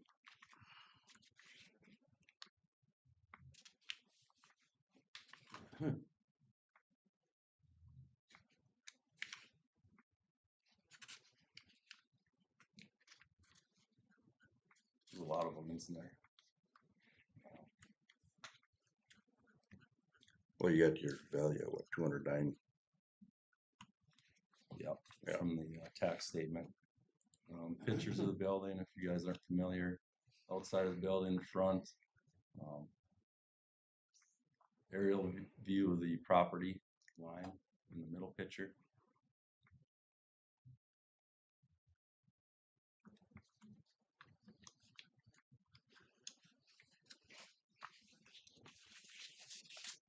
As a young kid with Crookston resident Stan Davis was the manager of Glendenning at the time, and I spent many hours with him, watching him run the forklift and the man lift at that time, loading trucks in there. Some interesting history It there. was a hop in place for a while. This is the overall size of the building currently. Now this would have changed in 78, I believe, right, Jerry? The middle was 1941, and then there was the front addition. The building itself on apparently Glendenning took care of the cost for the building, and it's, I can relate to 41 somewhat because that happens to be the year I was born. So, and we're both still standing. So, I wasn't supposed to say nothing about that. I shouldn't say it. Don't make any comments. Yeah. Next, this is just some communication. This is the company that we hired to do the test cut on the roof prior to moving forward with anything on it. It just says, it doesn't really look that bad at the time. And this is from a roofer, so if he was looking for work, he'd I mean, they're always looking for work, but I mean, I think it was a legitimate assessment. These are just some pictures that we got, the insulation here. This is that white covering that they kind of sprayed over everything. The roof has rock on it, balsed roof. These are just pictures from the top for you guys to look at. This here is the front addition, which is different. Now this is the area I think that kind of had a lot of damage, and which started the process thinking, oh, it probably needs a whole new roof. What we've kind of learned through this process is that it was probably due to frost building up in this area. There's only about 6 inches of insulation in the ceiling, so you got a lot of heat loss. This roof over this area is not vented, and what they had alluded to was that it leaks in the spring only. Well, kind of. As the frost melts. As the frost melts. That's mainly. And once we got up there and looked at it, to be obvious what was going on. Good. That's the chimney that we taken down, the power line feeding it that we had buried. Just more picture of the roof there. There's some little areas you guys will see that white coating missing. That's an area that there could be tarp, applied there. We'll probably have a roofing company do that. Over the years, typically we would have somebody come in and do like yearly maintenance work on it. Patch the little potential holes, potential leaks. Nothing has been done on this roof for many years, so we were thinking of just starting that process every year. Have somebody look at the roof and check it over. Just have an annual inspection and repair. This here where the people are standing is a roof that is separating from the building. There's about a 2-inch gap. This is the one that we'll probably end up taking down just because it's a safety problem right now. We'll just remove it and get rid of it. Is that on the front side or the back side of the building? It's on the back side, kind of by the ox cart. South side of the building. It says auditorium on it, on the face. It's just kind of a blueprint that we had made. This is what the inside of the building looks like. It's just hand drawn, but it works. Well-built building, very structurally sound. There was just some leaks here in the front that we'll take care of. You'll see in the project list what we think will take care of them leaks. This is the equipment in the building. Here are the furnace. There's actually 3 separate furnaces in this building. This one's a 96, 2002, and a 2003. The water heaters are, I can say, older than me. Yeah, I'm pretty young, but they're 1976 water heaters. So I think you got one that's working, right, Jerry? The one in the back kitchen. The kitchen area. The other one hasn't worked for several years, and we've just not chosen to replace it because of cost and so on. This is just kind of the property line. This red X here, I think you guys had put a slab on the property.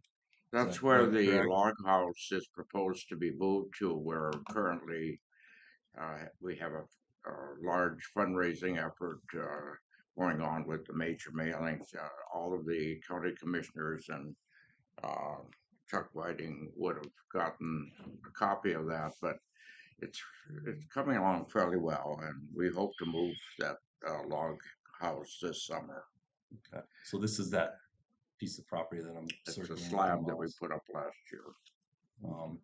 Now with that, I think this slab was put on Polk County's property, probably without the knowledge of us, but this building is proposed to be moved on there from this property next door to our property. So I don't know if that's something to discuss at a future meeting or not. But this is that building right here. Have we contacted the city on that? Yeah, there was no permit pulled. They're fine with it being moved there. There's no setbacks from the highway. If we would be fine with it, there'd be no trouble, I would think. And that just kind of explains what we just talked about there. Finally, we'll get to the projects that we think are kind of important to get the building up to date. The roof drain, potential leak repair. That'd be like that yearly maintenance. If we're gonna have, let's just say, a roofing company come in and do some patch and repair, get us by for another, let's say, 10 years maybe. That's what we'd be looking at doing. Removing the rear entryway canopy. Some of this stuff you'll see, like Polk County facilities, that would be us tearing that down. We'd have our guys would be doing that, so it'd be Polk County labor. We wouldn't be hiring that done, besides a little bit of electrical work that might need to be done. This is an inside entry room that the historical board wishes to have built on the back door. There's just one door going to the outside, so of course when you open it, you get the rush of cold air into the building, and there's no inside entryway. So that's the estimate for that, and that'd be us doing that as well. Polk County, we'd be building that ourselves. The biggest cost here is that front room rebuild. With the vents and what we'd be doing is insulating the ceiling better. It's sheetrock now, and there's a lot of damage that's visible. So we were thinking just coming in with a suspended ceiling like what you see here, kind of just clean all that up and make it better. New LED lighting would be put in that ceiling, and then some new air ducts, of course, because you're putting in a lower ceiling. The one thing nice about going with the suspended ceiling is in the future, if we did get a little leaker somewhere, well, you would replace a $5 panel. And then not only that, you'd be able to get up into the deck and see where it's coming from without having a major expense. Yeah, and it's a textured ceiling now, and it's pretty hard to match that when you have damage. It'd be very expensive to repair the current ceiling. Oh, right. And so we figured let's put the money into going to suspended ceiling below it. And, Very old. The exterior water runoff, like Rick had mentioned, the land is lower next to the building. The roof water drains off and it just lays right around the foundation. Never a good plan. There's no basement in this building, but it's still never a good plan to keep the water next to the building. The sidewalk, the front entryway sidewalk, the historical board has expressed interest in getting that replaced. And that There's a safety hazard there with the lip between the asphalt from the area and that lip, that concrete. Yep, and going in up to the door, big crack across there. And then if we were to have issues with the furnace in the front room, we just got a bid because it's getting older. We just got a bid on replacing that just to kind of fix up that front room area. And then that would be adding some duct work so we could eliminate one of the Heat the middle a little better. What the guy would do is run some duct work into the middle part of the building, which really doesn't have any right now. I'm sure you're aware of that, Jerry. The back half's heated, the front half's heated, and in the middle just has a vent just blowing kind of wild into that area. No real duct work or nothing. Could that building be used year round then? You probably could. Your costs would go up, the utility costs, but yeah, it could be. Especially insulating that front room would make a big difference. Right now, you guys heat it to what, 45, 50 in the winter?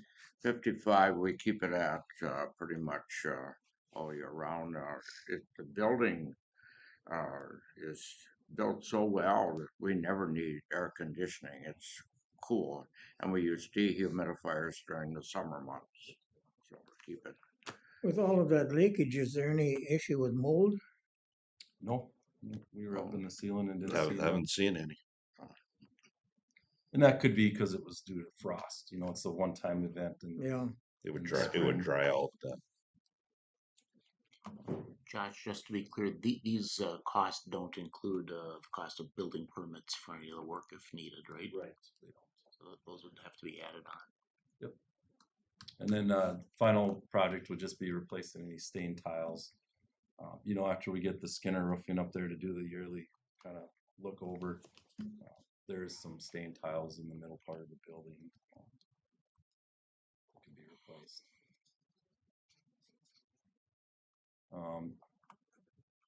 The project's costs are here. Now the green is kind of what we already had put into the building for the safety.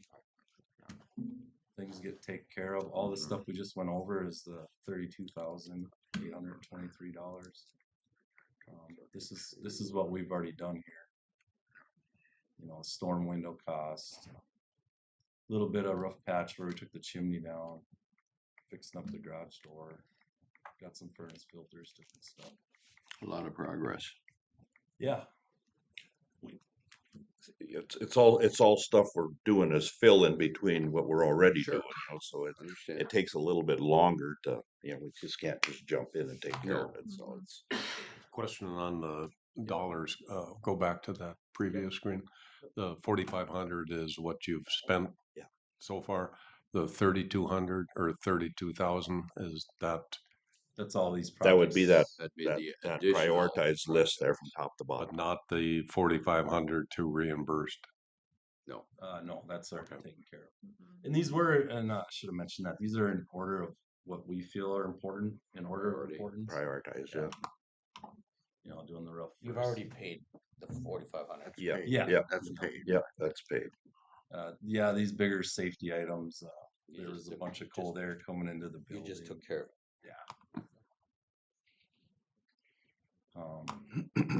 And that would be it for the museum report. So just to kind of put a bow on this, these guys have done a really good job. And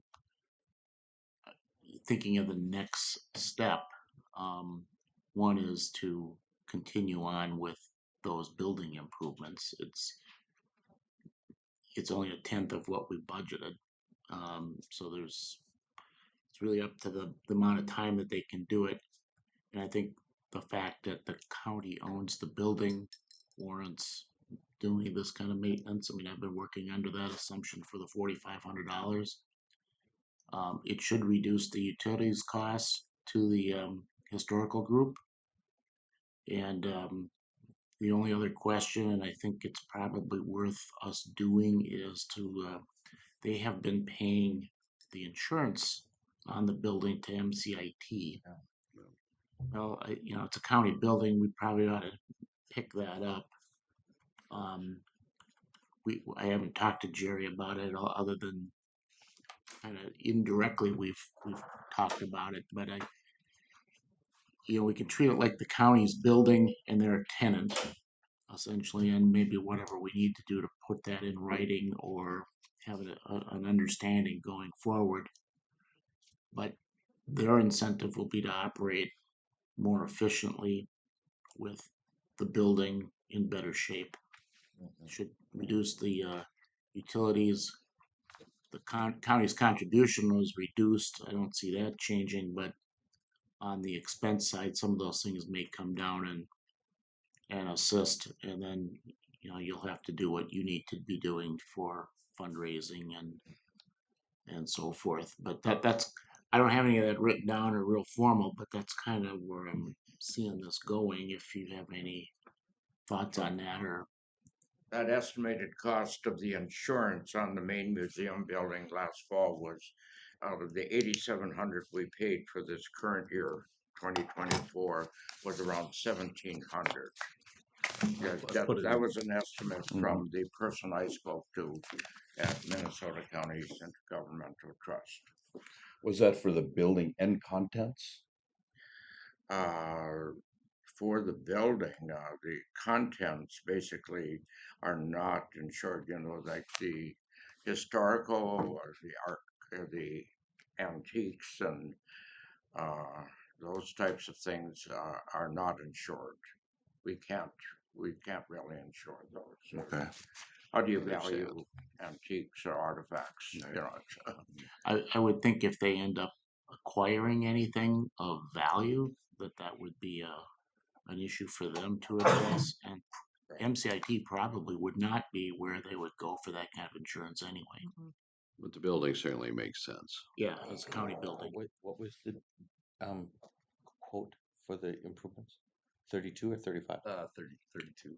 32. This is that insurance so their expenses would drop to about $6,000 potentially for the year if we did take on that insurance that's listed on there. Yeah.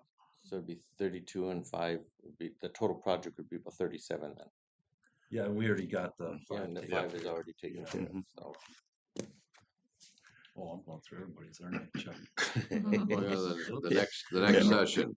And to put it in perspective, yeah, just to replace that roof was gonna be 300,000, and that would have been just the Yeah. roof. Right. None of this other work would have been done, so. Yeah, well, when you look at the assessed value of 209,000, then just spend 300,000 on a roof. Well, that's why we really had to get in there with a fine tooth comb and see what we had. Is there anything more you have to do, the floor good and all of that stuff? It's all good. There is some, they just brought up the other day, there's some insulation falling above some of the suspended ceiling.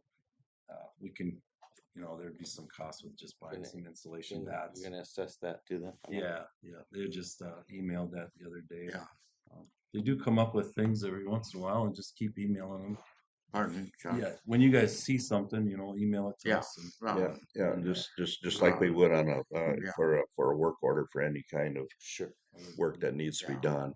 We'll get in there now, once every week or once every 2 weeks and look around. Like we'll treat it like one of our other buildings. Sure. Well, we're in the other buildings a lot more, but they've got people in them. This is. I would say to Josh that Francis LaPlante has been our building and grounds person there for several years. And of course, both our president, Jerry Wenzel, and Francis are at the funeral for Jerry Wardner today, this morning. And our treasurer apparently is camping, I found out. So, summer. So, well, it's very nice of you two to be here. Well, we're holding down the fort. Yeah, that's great.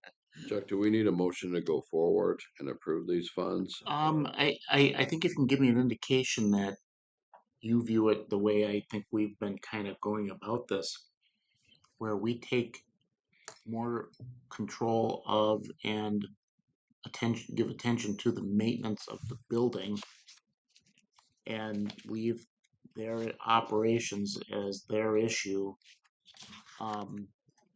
If they want things done to the building, we're then deciding whether that's warranted, how best to do it, where it fits in priorities, that kind of things like we would in any building that we have.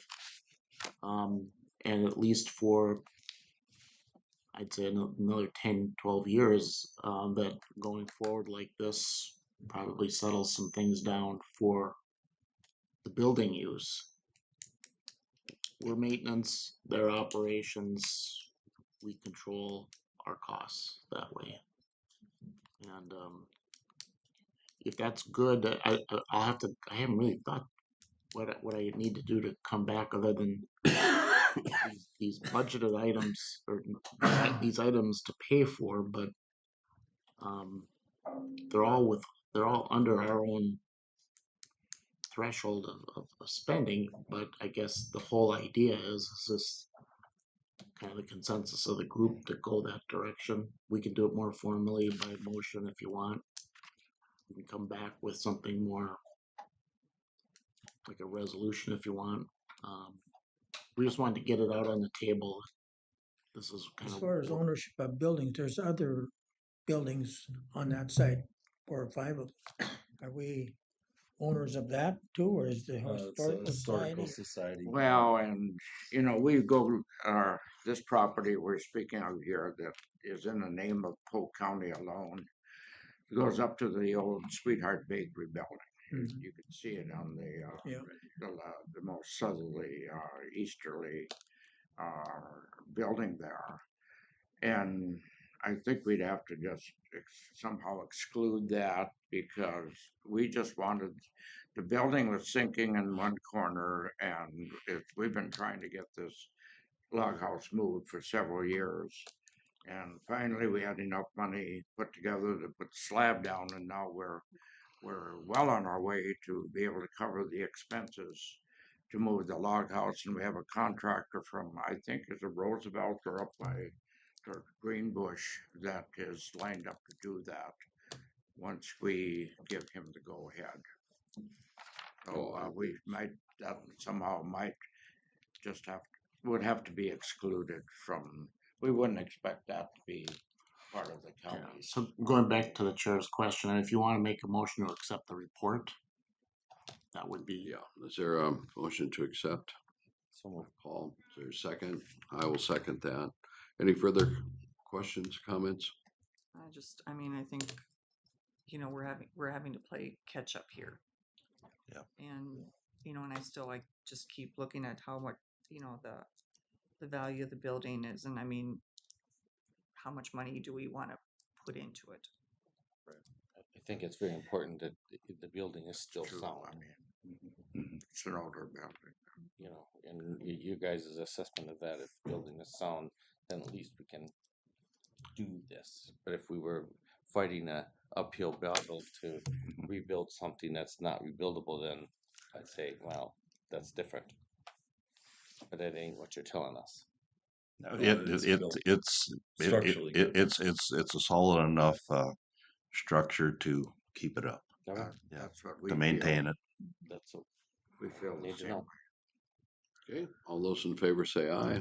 Aye. Aye. Those opposed, motion carries. Thanks. All right, very good. Now you're gonna give us a report on this roof and All what right. needs to be done. Yeah. Thank And you. Thank you to the county for your help with this, and sorry we had a lot of stuff going on today. We'd like to have more of our board here, but thank you again for all you've done in the past as well as with this, so appreciate it. Okay. And thanks Rick and Josh, they've been great to work with, so. Well, they're the experts.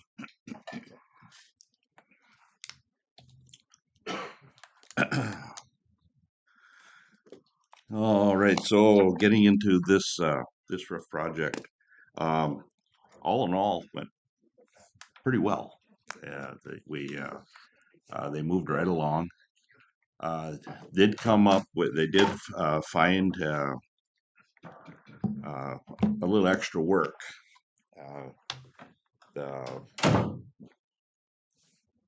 between the architects and the people who did the core samples, there was a bit of what was it, about an inch and a half or of material that they missed when they did their assessment.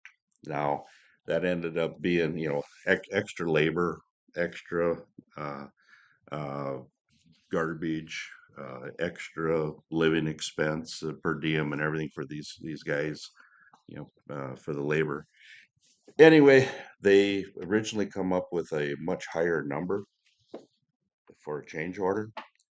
Uh, we felt it was quite high, so we did our homework. Josh did, squeezed a bunch of numbers, and we kicked things back and forth, and we came up with this number of $19,040, which we feel is very legitimate for what work was done, and it was a covered their cost. They're not making any money on that deal. So, and one thing about it, I mean, typically a change order, I mean, the job stops until they get their change order approved. But in a roofing project like this, I mean, they just took it upon themselves. We just got to get this done. They rolled through it, and with the hopes that we're going to approve their change order. And So you're recommending it be approved? We're recommending it to be approved. There isn't any additional work that you're expecting them to complete, or it's a Well, project? all they got is a little bit of punch list stuff. They do, Yeah, the the work punch list. is done, and they do a little bit of cleanup, a little bit of just the finishing touches is basically it. So they're accepting $19,040? Yep. For the additional. What happened in the late 80s is they went over the original roof. So since the building was built, all the roofs were still on, which is just too much. So yeah, from the late 80s till now, that other roof we had up there was 37 years old probably. And then the original one was on the bottom. So. And they accepted that. They accepted the change order. Yep. Okay. Well, it took a little bit of ingenuity. Whatever. I had to come up with some real legitimate facts on our end as to what we felt the expenses were or should be, and they agreed with it. Good job, Josh. So it was it's a win-win. Mutual agreement. So I Move to approve. Second. great. Any other questions, concerns? Nice project to be finished with. All those in favor say aye. Aye. Those opposed, motion carries. That's us. You can pat yourself on the back. That was a good one. Yeah. I said earlier, we didn't have any water coming in through this. Unit, so Yeah. Well, we've proved that you can do you can do rough projects without getting flooded. And this one went a lot better than the last one. Last one wasn't bad. It was the one before that that was the killer. yeah, and the one before that. All right. Thank you. Bye, guys. At least we can still laugh about it. Kind of. Morning, everyone. Morning. Really? You were here Hey. last time. Started late. I just want to point that out. Yeah. I just wanted to take a second to kind of remind the board of our process that is the conditional use process. We have preliminary public hearings on all these. Our planning commission and staff formulate conditions that we try to impose on things that we feel are necessary to kind of preserve the character of the area, to kind of push these projects to seek approval on these projects. So I just wanted to remind the board that this isn't the first time that this has been discussed. Our first matter is a conditional use for a docking system at Shalom Estates, a common access lot within Shalom Estates on Maple Lake. A lot of complexities to this conditional use application was received from Kurt Larson. We had 2 public hearings on this, one in April, one in May. And so really the applicants come down from, there was a request in for 9 docks, the plan to do around 18 mooring spots. Since got amended to be 6 docks that would provide 11 watercraft mooring spots for those that are non-riparian lot owners, so kind of back lot owners, they don't have frontage on the lake within that Shalom Estates. Some of the back history, I'll kind of waive the ordinance requirements. It all follows suit. It's just the complexity of it. Our zoning ordinance standards 18.2146. It's based on a ratio of lake length and width, and then basically we come up with how many watercraft mooring spots there can be on a given common access lot. This particular plat was done in 2010. So Shalom Estates was platted again in 2010 with a total of 50 residential building lots. So 8 of those lots were riparian lots, which means they have lake frontage, and 42 of those are non-riparian lots. So they're somewhere on backlot areas, right? They could be directly adjacent to a front lot. They can be kind of floating around, and we got some maps and things that I'll provide in a little bit here.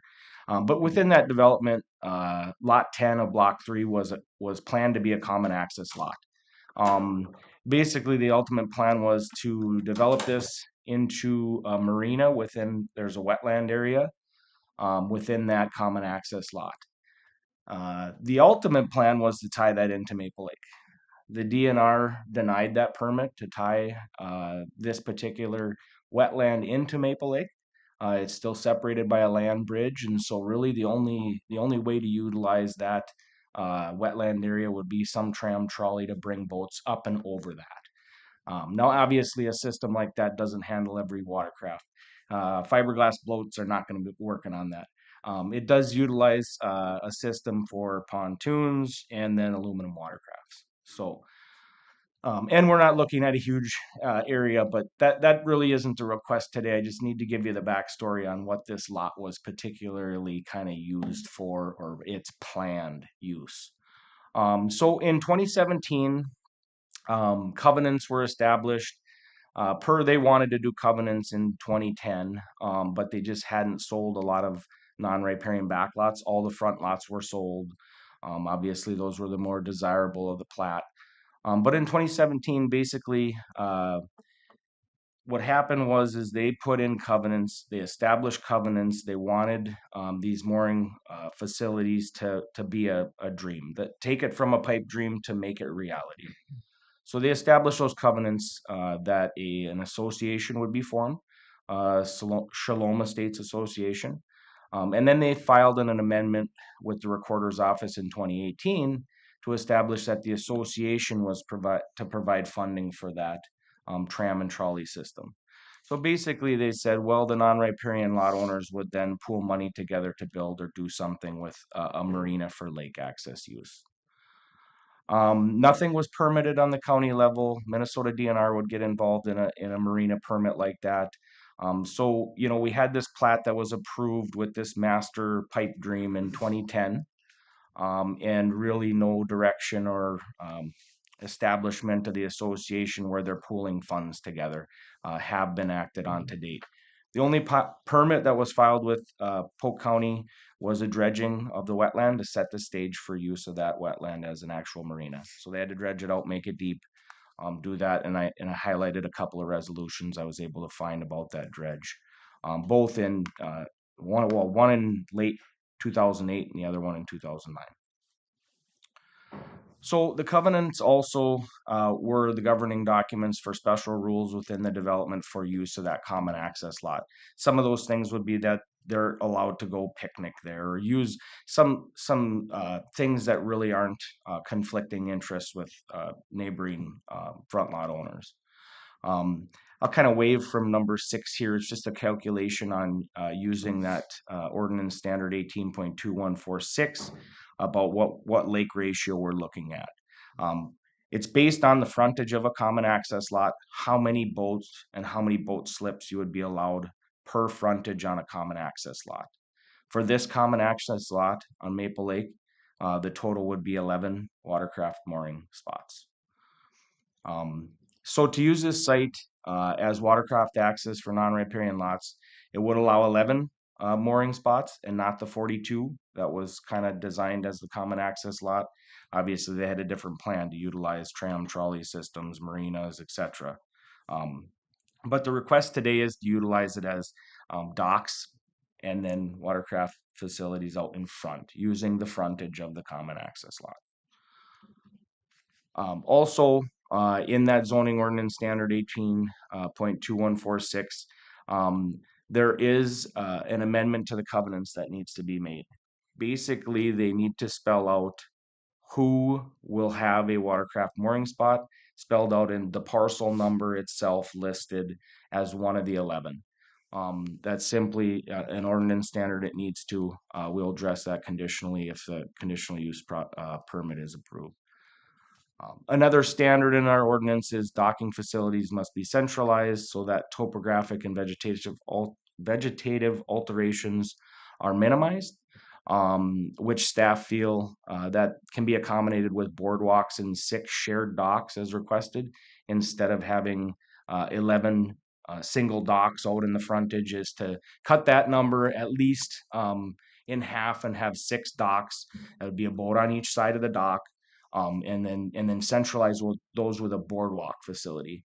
And so there is some wetlands, and we'll go over some pictures. Myself, Mr. Larson, and East Polk SWCD had a meeting on May 3rd.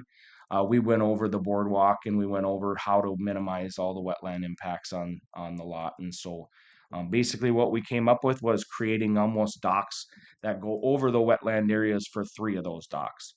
3 are going to be out in frontage where there's no wetlands anyway. So some of the comments we received on this, again, 2 public hearings. So we had April comments during our public hearing from Stephanie Clam. She was basically stating, you know, our ordinance guidelines and the things that this common access lot could be utilized for actually docking of facilities out in the frontage. She did make a comment in here that the marina was not permitted on the DNR level, and the connection to Maple Lake was denied in 2010. So additional May comments is she feels that the things that need to be addressed are covenants. Who gets to use the lot for a watercraft mooring spot needs to get figured out, as well as then centralizing and what they feel centralizing of docks is.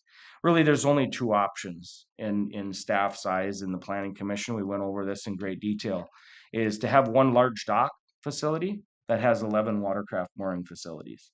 Now that dock isn't going to look like your standard residential dock. That's going to be one that wings out 100 feet to the lake and wings off 11 different spots.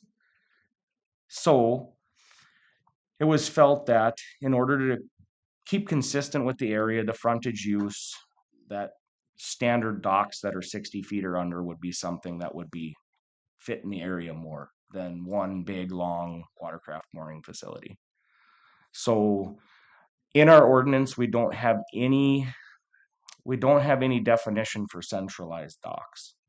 It's really one of those things that should be determined when we do a permit, and what we're trying to accomplish.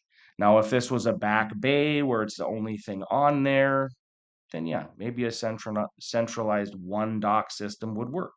It wouldn't impact anybody trying to utilize the lake. Our thoughts were, as a long dock, people like to scoot around on Maple Lake, if you've ever been out there, and pontoon rides, and they would have to come along these docks that are all 60 feet or under and then wing way out in the lake and come around it. So it was seen that minimizing the docks so that it's not 11, that it would be 6, using both sides, and then with a cap on 11 would be centralized. So Rachel Klein stated the delineated wetlands around the marina. She had sent us a map. The boardwalk is considered a non-impact to wetlands, and the dock plan looks good from a WACA standpoint, so Wetland Conservation Act standpoint. Jessica Holzer, their family owns the adjacent front lot, parcel number 740107.00. Basically, they're reaching out to us regarding the upcoming hearing. They felt that 9 docks was too many on that frontage of the parcel. That these would be utilized by individuals who have purchased back lots from Mr. Larson. The reason she was reaching out, she has some concerns about basically that the shoreline isn't altered for 9 docks, and then already that there was 3 private docks lakeside, and they removed a substantial amount of cattails. And then we did get some photos and things that was just Mr. Larson actually brush clearing some things on the side hill and not by the lake. So equipment down by front lots get people pretty excited. So Greg and Patty Anderson, they're lake lot owners just south of this development, south of Shalom there. They just sent us back the application with their opinion that the conditional use should be denied. Really no reasons or anything. So this is the amended application. Placement of 6 docks, 11 watercraft spots for owners of non-riparian lots of Shalom Estates.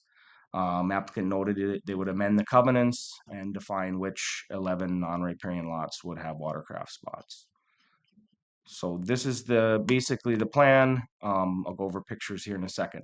These 3 first docks, there is really no wetland impacts. The spacing of these docks would be 28 feet center to center on the docks. Feel that would be adequate to get the lifts on each side of a dock if so desired, or to actually get boats to utilize them. And then again, boardwalks would be probably about 10 feet out, and then hit land where it gets soggy this time of the year when it's been so wet as it has, pretty soggy in there. They are allowed to do pilings. The boardwalk would remain there. It wouldn't be something that would permanently be removed. The docks obviously would be. This is the common access lot. You can see there's an actual wetland area that was dredged out. I got a better picture here. This is really high water in 22. They're basically spring of 22. They were almost connected. You see cattails out in front and cattails on the back, but water standing. It's kind of like an ice ridge that's formed here over the years of just kind of ice smashing on the shoreline there. So, but right now, these are the declarations. These are these covenants that were put in 2017 and 2018, recorded on the property, talking about getting the association going. And I'll let Kurt talk about the association here for a second. You had to Okay. establish. We actually purchased the property in 2022, me and my wife, to develop the remaining lots. So at that time, we did form an association. So we do have one in place for the back lots. So that was one of the issues that we had to have an association before we moved on. So that was why we did that. And now we're just trying to establish dock areas. Basically, for the ones that we've sold already, that's about all it's going to handle. So the next step beyond the docks would be to put the tram trolley system in, which probably won't happen because of the cost of Is this the high spot? it. Yeah, that's that land bridge in between. The wetland is right to your right, and then that wetland area. The perfect scenario would be if the DNR would have allowed us to dredge that out so we had access to the marina, but that was denied twice. This is basically the boardwalk area, and then you'd form boardwalks out till you get to the minimize any type of impact, not removing these like was done for a beach area over here, which was allowed in land alteration permit in 2010. So just another look, I'm actually looking the opposite direction at this. The boardwalk would utilize here, and then obviously just 3 little bump outs. 3 docks would be in this open area, and there's enough room in between that for kind of a little swimming area. We actually put the 3 docks in already that on the beach area. And there's probably close to a 40-foot beach swimming area now. Well, initially there was 9. That was the proposal originally. Yep. If staff and the planning commission felt we need to reduce that number to kind of centralize and not impact so many wetlands, because they would all go further along. It would take more boardwalks. It would be 3 more in that wetland area. So the idea was then you would share a dock. 2 non-riparian lot owners would have a dock, and each one of them would have a spot on each side of that dock. This is just a picture of that, basically that entire common access lot. This was that wetland area that was allowed to be dredged out. There's kind of this easement to get on the back side of this within the plat. And then the actual access into this is to your left here. You can kind of see that trail there. And then again, you see that land bridge that. What if the DNI ever changed their mind? What if you ever applied and they changed that? Would that change anything in the future? Both myself and the applicant were told that they were denied and will not be allowed because work had started to connect them prior to any application by the prior landowners. So punish the new landowners? They wanted to do it and then asked for forgiveness and didn't get so far. So that was before we owned it. Yeah, that's what I mean. So punish the new landowner? Oh. Connection of water bodies is kind of one thing that they think is pretty taboo. You have one that you've already dredged out. So as far as the bottom and the natural wetland features, they're not so much there anymore. That one.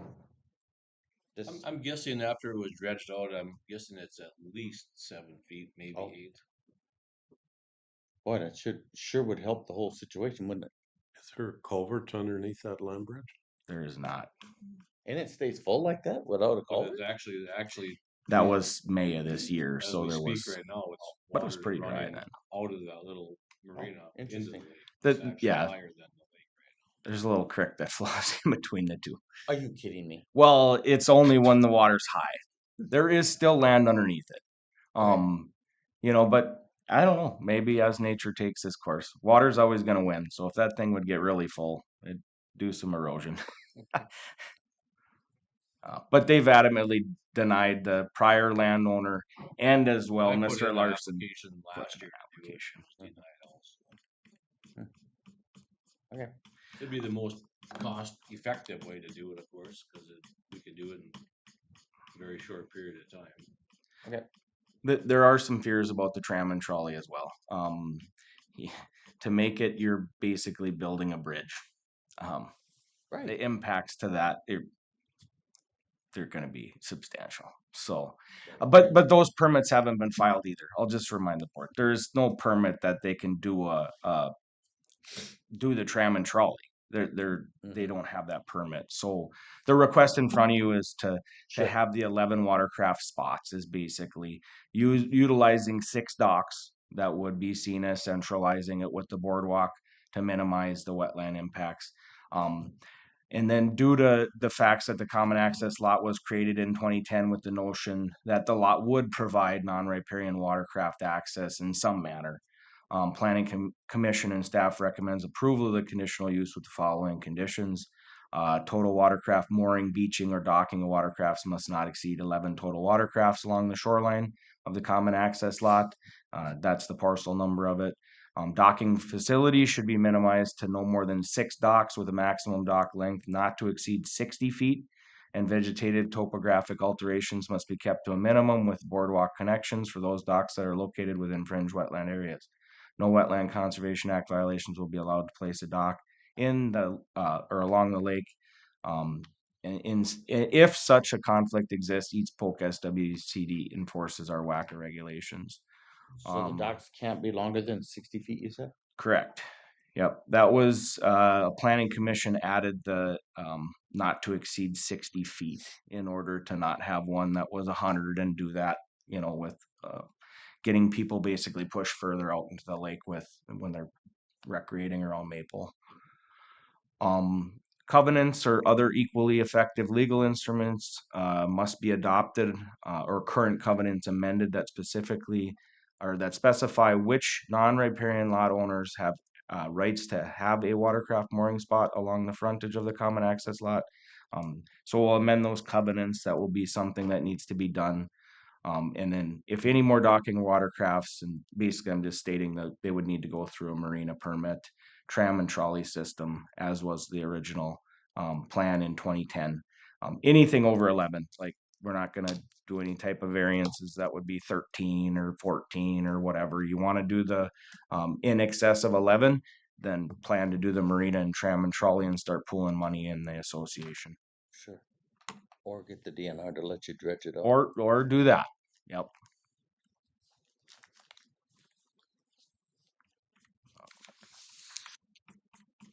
So that's all I have on it, unless there's questions. You want me to go back to a picture or anything, Paul? No, I just had a question, but I forgot it. That's all right. Keep going. Questions or comments? I got a resolution for approval for the 11 watercraft mooring spots. So moved. Is there a second?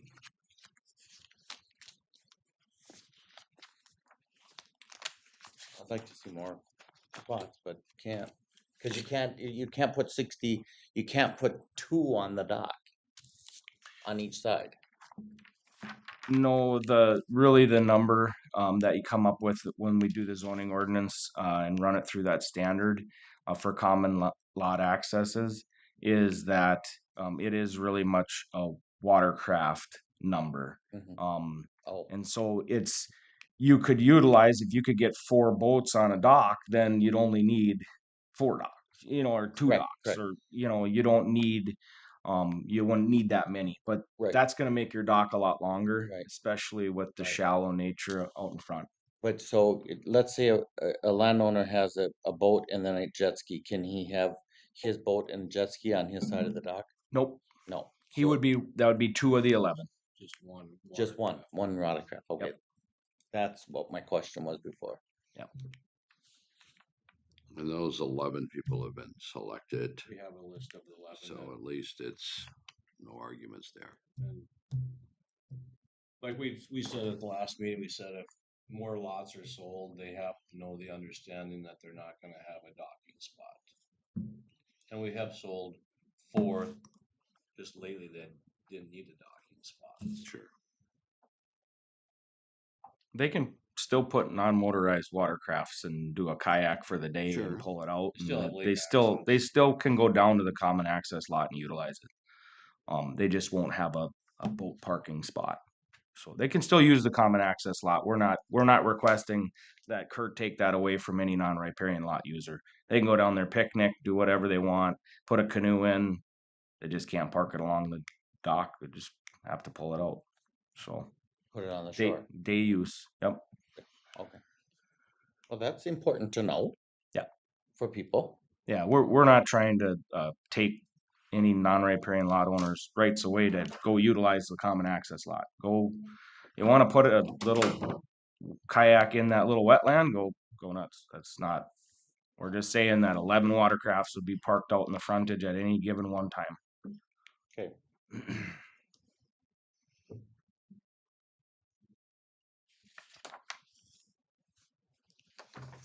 Looks like you put a lot of work and energy into explaining it and getting everybody on board. An understanding and going through the ordinances. I mean, I fielded many phone calls on this. And how the ordinances came along. So I'm glad that you've explained it through and through with the specific Polk County ordinance number in that. That's important for people to understand where it comes from and where it came from and date and time all the way back to 2010. This really should have been decided on in 2010 on their plan to utilize the common access lot. Was all along that was the plan with this parcel. It wasn't to provide somebody with a spot to build a frontage lot. It was to utilize it for all these other parcels that And didn't it should have been frontage. decided then. That's when this should have been decided. We're kind of working backwards because of the pipe dream that they had that they would utilize that wetland area. Right. That never materialized. That fell apart. That fell apart right away. Yeah. Things change. So we had to do some digging on this one. We had to find those resolutions and the covenants and they laid that on the new purchaser. Yeah. They laid him to dry, so to speak. Well, but the term lake access or lake lot access was thrown around very loosely in this one. Because technically you do have lake access through that common access lot. Like you could create a landing there. You need a permit to do that, but you could essentially create a boat landing. And they could put their boats in and take their boats out. They could do that. But that's more day use stuff. That's a different request. So the term that he was given was they got lake access. Well, yeah, because an non-riparian lot owner can take their fishing rod and go there and throw it right off. Or kayak right off the shoreline. That's lake access to some people. But having a docking facility out in front of it was the real kicker. So, and that's love working backwards. You got to do your homework That's twice. where the ordinance number, whatever you had up there, the Polk County. Yeah, that ordinance standard's not new. That was in place in 2010 as well. 2010, that's what I'm getting at. Yep. And that's what I explained to you. Got to find the ordinance number. Yep. We need to know what it is.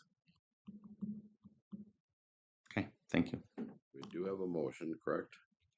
And I'll second the motion.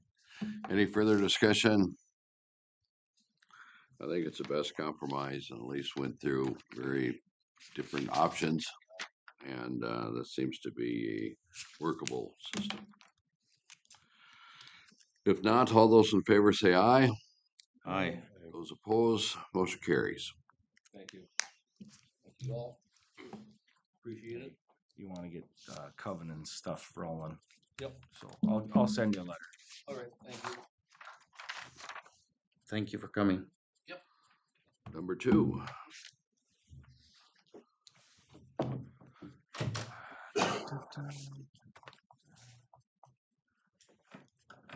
I wonder how many pages I have in this board packet. Like set a record. I'll have the applicants are here too. You got about 5 hours worth based on this piece. That's... I have plans for the day, right? No, I'm here for the duration.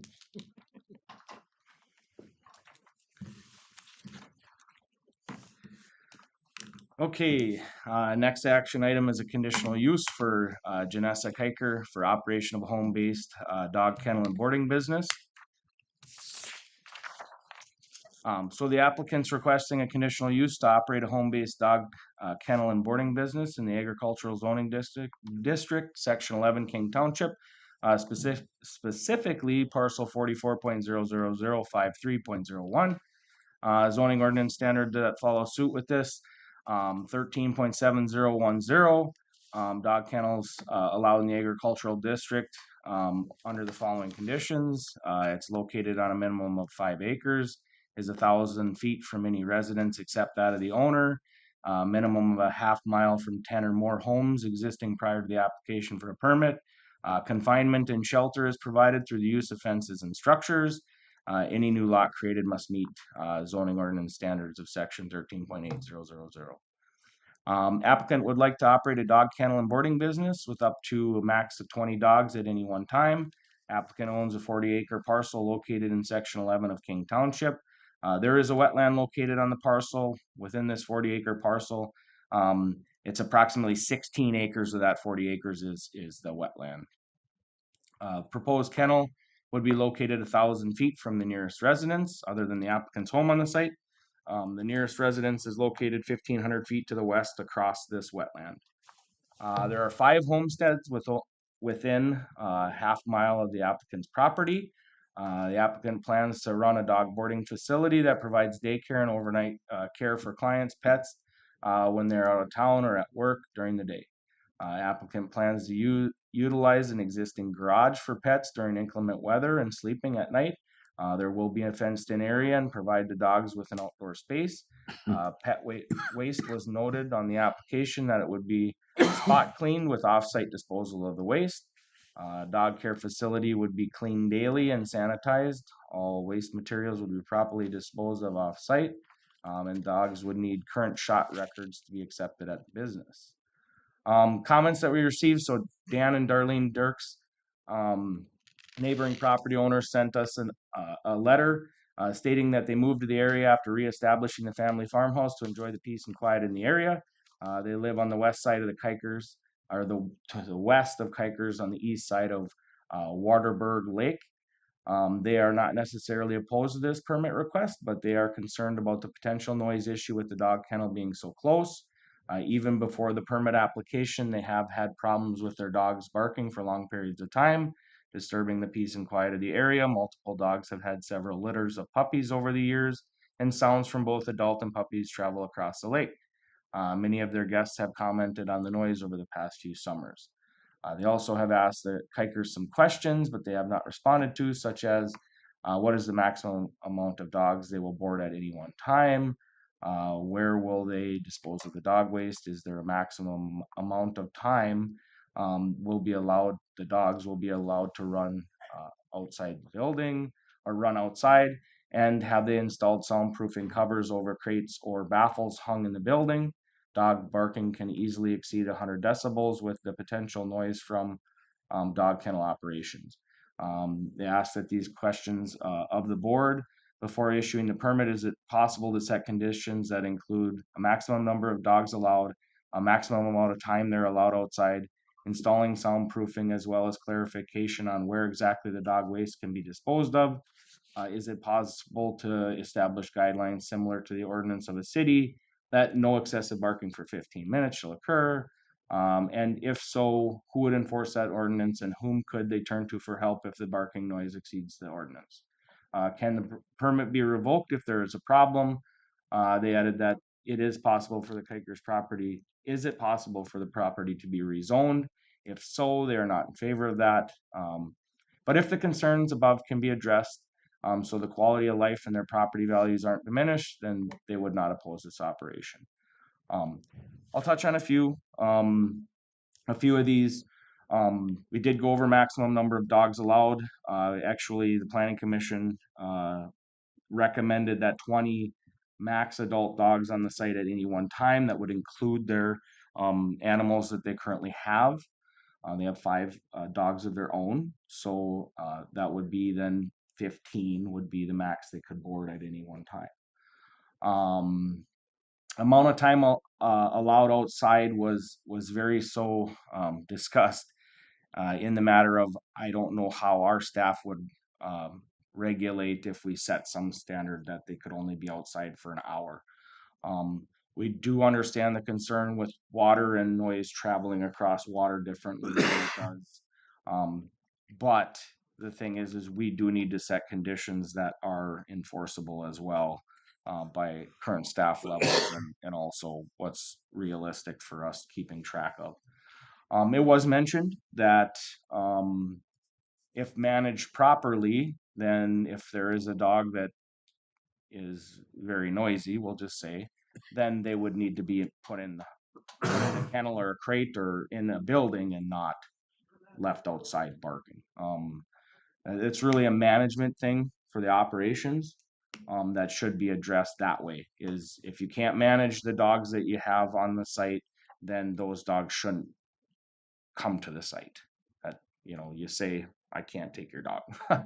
You're jeopardizing us, our business. You can't take that or accept that dog. Guidelines as far as noise as a city ordinance, I don't know how we would as a county address that on a large scale. Other than we do have conditions that we impose on all our conditional uses. I typically call them the play nice with your neighbor rules, but they very much follow suit with this because if noise is a nuisance, then it is one of the mechanisms for a permit to be revoked. It is one of the mechanisms that you have to control noise from any operation, any conditional use we put out there, because that's one of the things we're evaluating is, and we'll go through that standard later on. Question on any parcel, is there a max dog rule currently? There isn't in the zoning ordinance. No, there's not a maximum of pets that you can have. Cattle and things gets a little sticky with feedlot regulations and those things, but private pets, there isn't. There's not a cap like a city has 3 or 2. Cities do have those. Yeah. No current regulation. Okay, thank you. So we'll go over some pictures. This is the operational plan that was given. I'll kind of briefly go over this. I've covered some of this in the pertinent facts.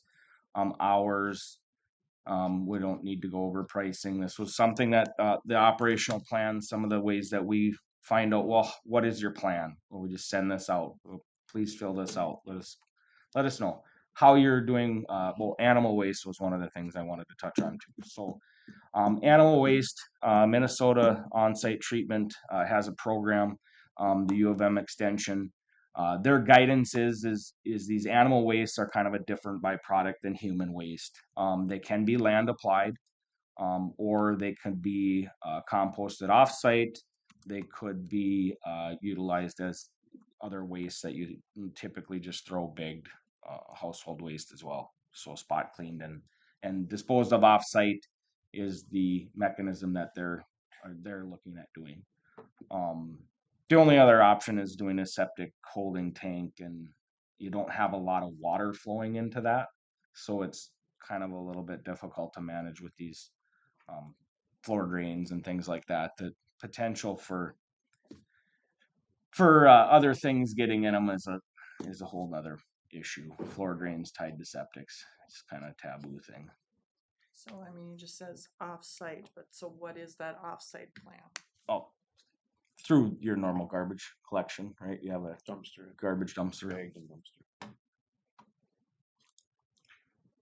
This is the site. This is that 40-acre tract of land, showing you. I kind of just minused out the wetland area, the water, I should say, within the wetland area. Probably some more wetlands over here, but that's about approximately 16 acres of their site is water.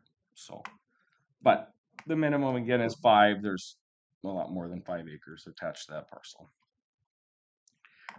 This is the nearest residence. I believe the residence is right here. So then the 5 residents within a half mile, I just kind of numbered here.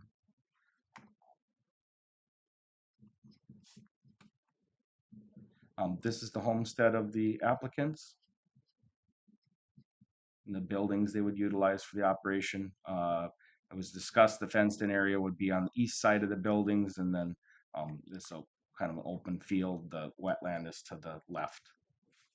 That way? Directly to the left, like to the west. So, like There, I see. And where's the fenced in for the dogs gonna be? to the east, correct? No. Be to the right of the buildings, Paul, right over here. And then this is looking across the lake at the closest neighbors. Interesting. And I don't know if anyone's here for this public hearing. Dan, is that you? If you had anything to add or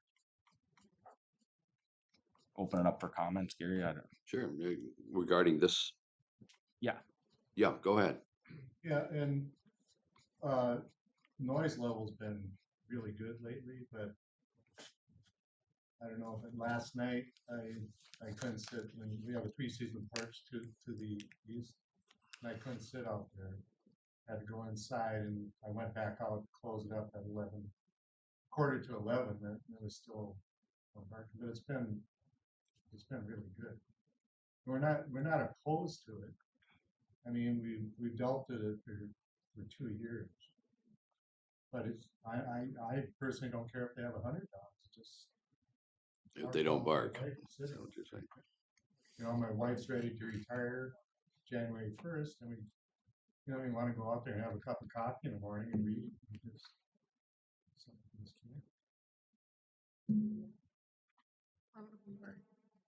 At home in bed at 11:15 last night, and our dogs were asleep. So maybe there's some other neighbors' dogs around or something that bark too, but Earl has a dog. it wasn't ours. Rollins has a dog. That's 2 dogs. There was more than 2. Well, there's 1,000 acres of wild land there where coyotes are going all the time at 10 o'clock at night too. So.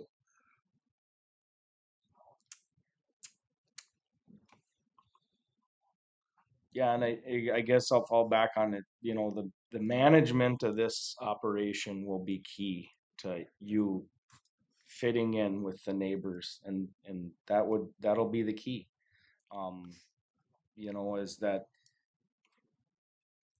we have mechanisms. A conditional use permit can come back for review on if any of the conditions aren't being met. So I'll go over those conditions right now, unless you want anything to clarify. No, I think you're going to go over those. Yeah. I just wanted to make sure that was at it now. So Planning Commission and staff recommended approval of the conditional use with the following conditions. So an operational plan must be finalized and kept on file with Polk County. It'll be very much the same that was submitted to us. Pet waste must be managed properly and hauled off-site or in a separate septic holding tank.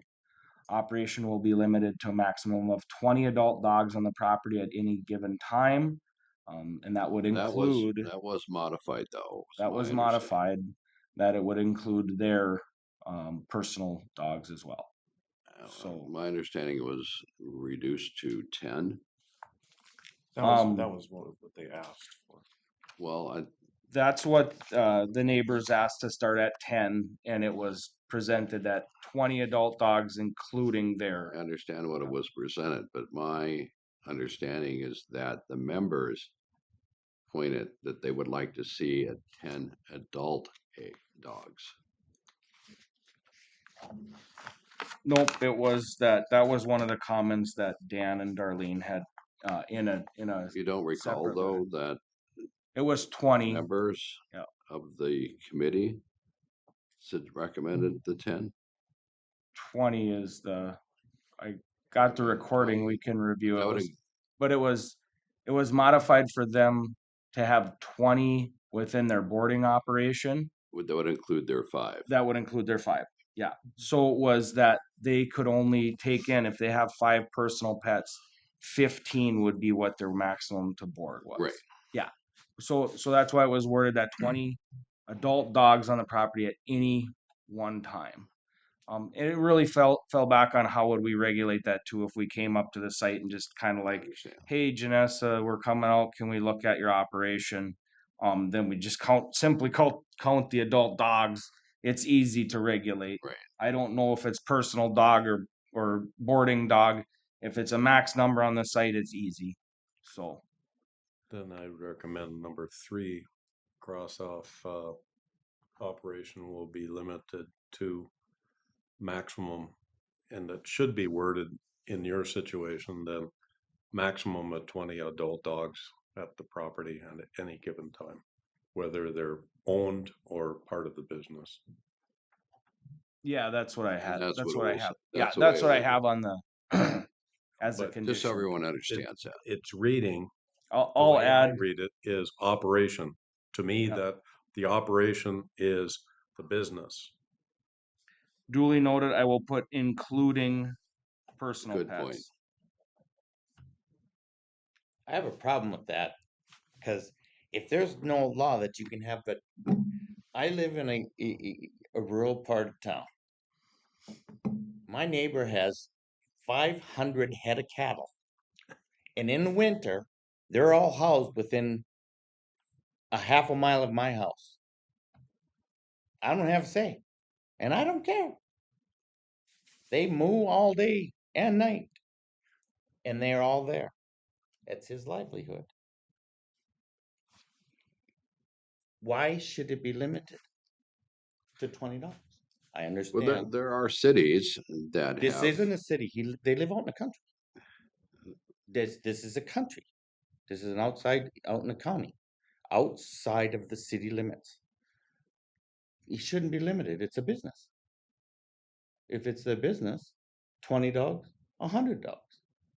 I understand that they can't handle 100 dogs. That's I what it comes understand down that. to. If they only want to house 20 dogs, that's fine. I'm saying that there shouldn't be a limit.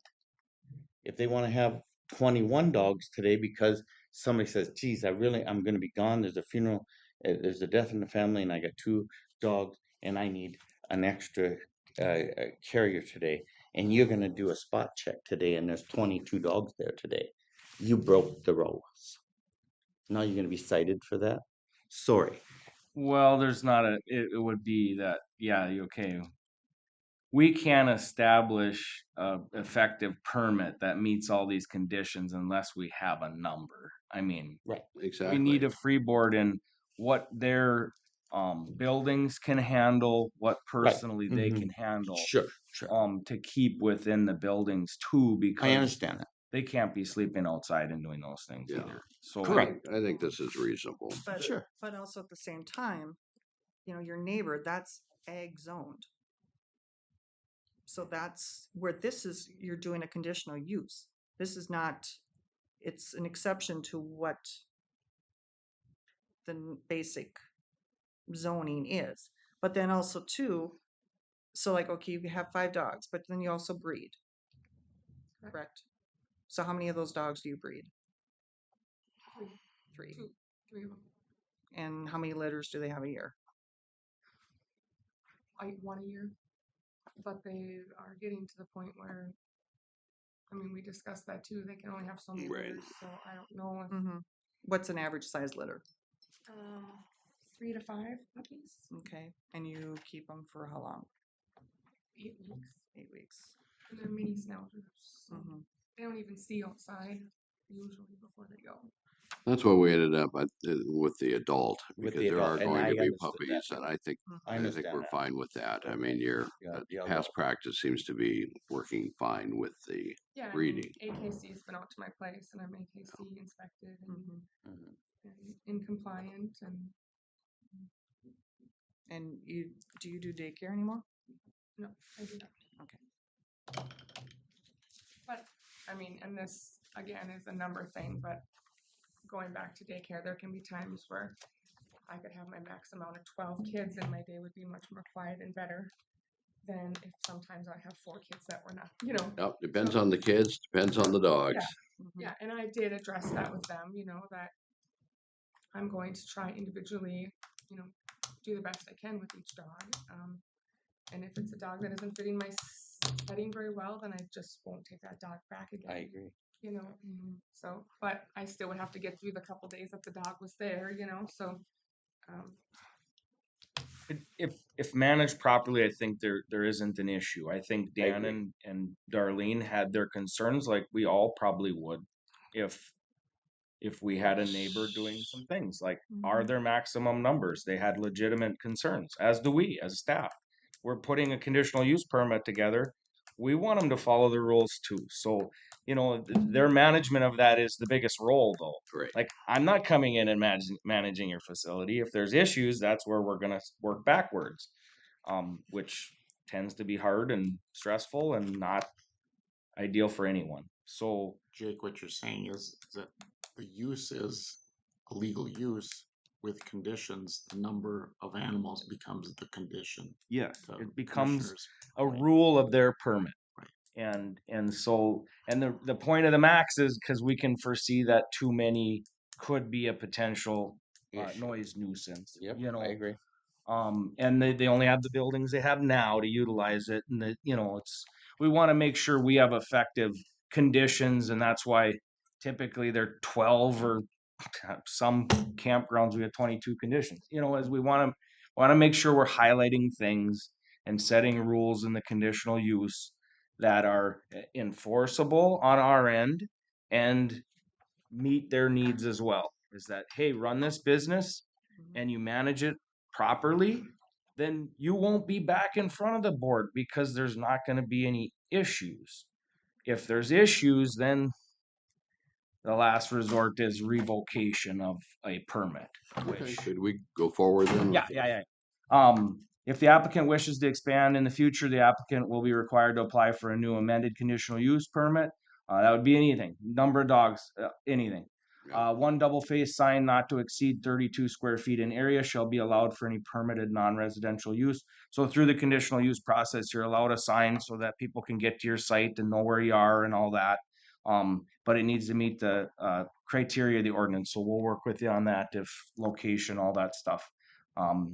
The conditional use shall be subject to annual administrative review. Conditional use shall become void 1 year after it was granted unless used. That the conditional use will not be injurious to the use of enjoyment of other property in the immediate vicinity for purposes already permitted, nor substantially diminish or impair property values within the immediate vicinity. The establishment of the conditional use will not impede the normal and orderly development and improvement of the surrounding vacant property for uses predominant in the area. That adequate utilities, access roads, drainage, and other necessary facilities have been or are being provided. That the adequate measures have been or will be taken to provide sufficient off-street parking and loading space to serve the proposed use. And that adequate measures have been or will be taken to prevent or control offensive odors, fumes, dust, noise, and vibration. So none of these will constitute a nuisance, and to control lighted signs and other lights in such a manner that no disturbance to neighboring properties will result. That the use of the property shall at all times be in compliance with all federal, state of Minnesota, and county of Polk rules and regulations. With that, unless there's further questions, I have a resolution for approval with the laid out conditions for a dog kennel and boarding business on that parcel aforementioned. Is there a motion to approve? I so move. I will second. The Further comments, questions? number 3 will be It will be amended to including personal pets. max on property of 20 animals. Yep. Adult animals. That's the language you wanted added to it, correct? It's basically that same standard. It's 20 adult dogs on the property at any given time, including personal pets. That's fine. That's explanatory. No, I think the couple here understands the issue with bringing dogs you don't know necessarily, and they're away from their families. There's going to be issues, but you're going to do the best you can to control that, and might have to say no sometimes to certain pets, but Or house them it'll in structures. be a good service for people that are going to be gone for a weekend or vacation or something. I can see where that'll be well served. Anything else? If not, all those in favor say aye. Aye. Those opposed? Approved. You're welcome.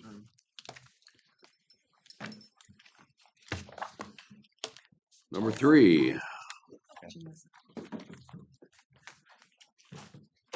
Oh, did he do something for We you? did our backsplash in the kitchen. Very talented. He learned that from me. Okay. Okay, moving on. So the next action item I have is a conditional use for Larson Seed and Agronomy, M&M Larson, to operate a farm-related seed sales business on parcel 57.00131.00. So the applicant's requesting a conditional use to operate a farm-related seed sales business on a parcel of land located in the Shoreland and Agricultural Zoning District, Section 17 of Queen Township. Or zoning ordinance standards that follow suit. So 13.700, land in the agricultural district, business that's over 70% farm related under one or more of the following criteria. It falls in number 3. The business involves sales and or purchasing of products of the local agricultural economy or of goods unique and necessary to agricultural operations. Hence, that sewage can be treated in a conforming on-site sewage treatment system. The business is of a scale that the demand for support services such as sewer, water, police, fire protection, roads, or streets can be accommodated within the context of the service levels available to the agricultural area. The business is operated in conformance with the conditions of an approved plan of operations. Other standards in our general section of our ordinance are yards, so parking areas 20 feet from the road right away. Driveways and drainage of those driveways within 50 feet of the public right of way shall not exceed 4% in all parking lots. So that's a grade. We don't want them just having these steep slopes for parking lots. And then one double face sign not to exceed 32 square feet in area, maximum height of 10 feet above grade. And then in our Shoreland Overlay District, 18.1220 talks about commercial, retail, and personal service establishments as defined in natural environment lakes is through the conditional use process. Pertinent facts. So the applicant proposes to operate an ag-related commercial seed business to provide area farmers with a retail seed location in the Shoreland Overlay District created by Sawmill Lake, Section 17 of Queen Township. The Shoreland District is created by Sawmill Lake, a natural environment lake, which is approximately 110 acres in size. It has no public access.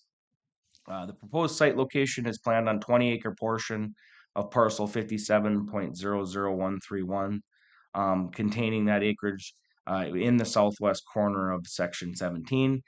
The applicant plans to purchase that property from the current landowner. This operation involves retail of seed and seed related products that will have ample off-street parking for the proposed site use. This business does not involve dry fertilizer storage. It is treated seed. It'd be treating seed and then retailing seed on the site.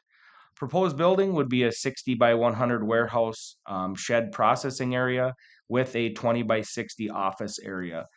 So the building itself would be 60 by 120. Correct. There are plans to construct 4 seed storage bins. The proposed structures plan to meet all setbacks for the site location. Our office has received a septic design for the planned septic holding tank servicing the office. The applicant plans to have all gutters and drainage routed to rain collection areas on the site to mitigate any direct runoff flows into water bodies around the site. And the application that the business would involve 2 employees that operate between 8 a.m. and 6 p.m. But during busy times and spring hours could be 6 a.m. to 10 p.m. to aid farmers getting seed before planting season. There are no floor drains planned to be located in the storage area, with all pesticides stored inside the building on concrete. All floors are planned to be sloped into the center of the building for a dry sump area for cleanup should a spill occur. Comments were received. So Rich Sanders, County Highway Engineer, stated that the Highway Department had no issues with the proposed request, but the access would only allow one access point that can be moved or reconstructed, but no more than one access granted from County 3. So basically that they can use the existing access is kind of the plan.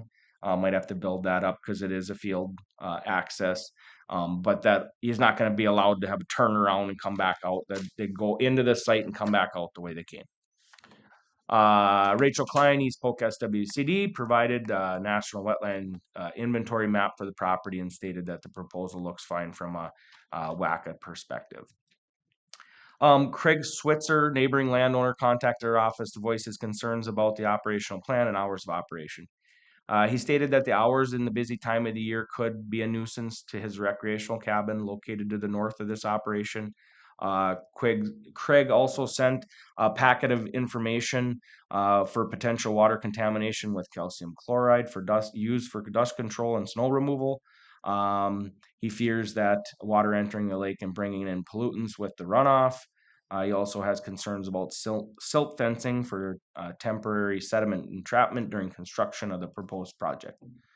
Larry Anderson, the neighboring landowner, contacted our office to voice his concerns about the location on the hill south of Sawmill Lake. This lake is remote. He fears that the runoff concerns if there was to be a chemical spill or something that would affect the water quality. He believes there are other locations that are not so remote, like an industrial park in a city, as this has the potential to be an eyesore to his residents. I'll go over some pictures here. Application, nothing we haven't went over. This is the operational plan that was established by the, this is Matt Larson here, so the applicant.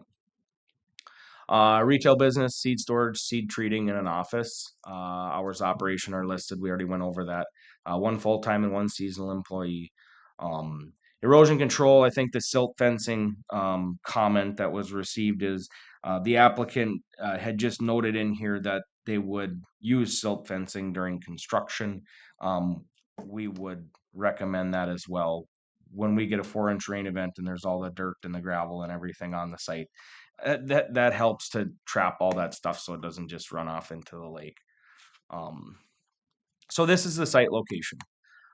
This is County 3 here, right before the curve in the road. There is an existing field access right here.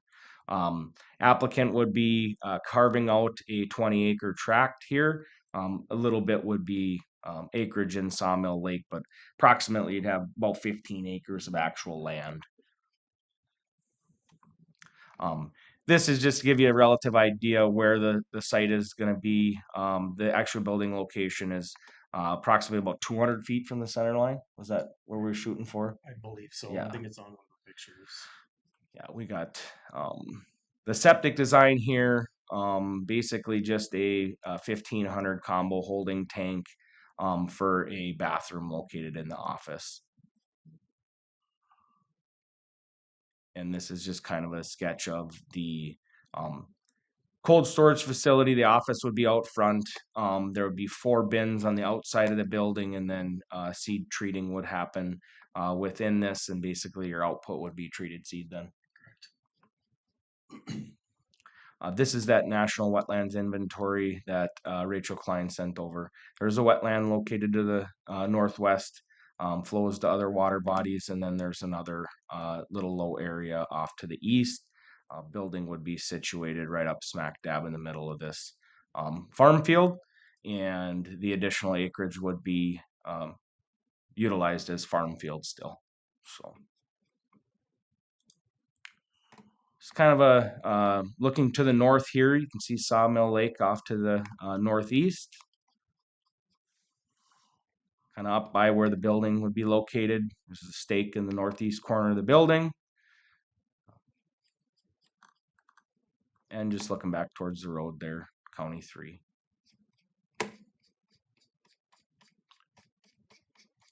You're currently, the plan is to treat on site, correct? Correct. Have you applied to Minnesota Department of Ag for a permit yet for seed treatment and the overall operational plan yet? Or? I spoke with somebody with Department of Ag, and the response that they have is the only conditions they would have would be 150 feet from the well.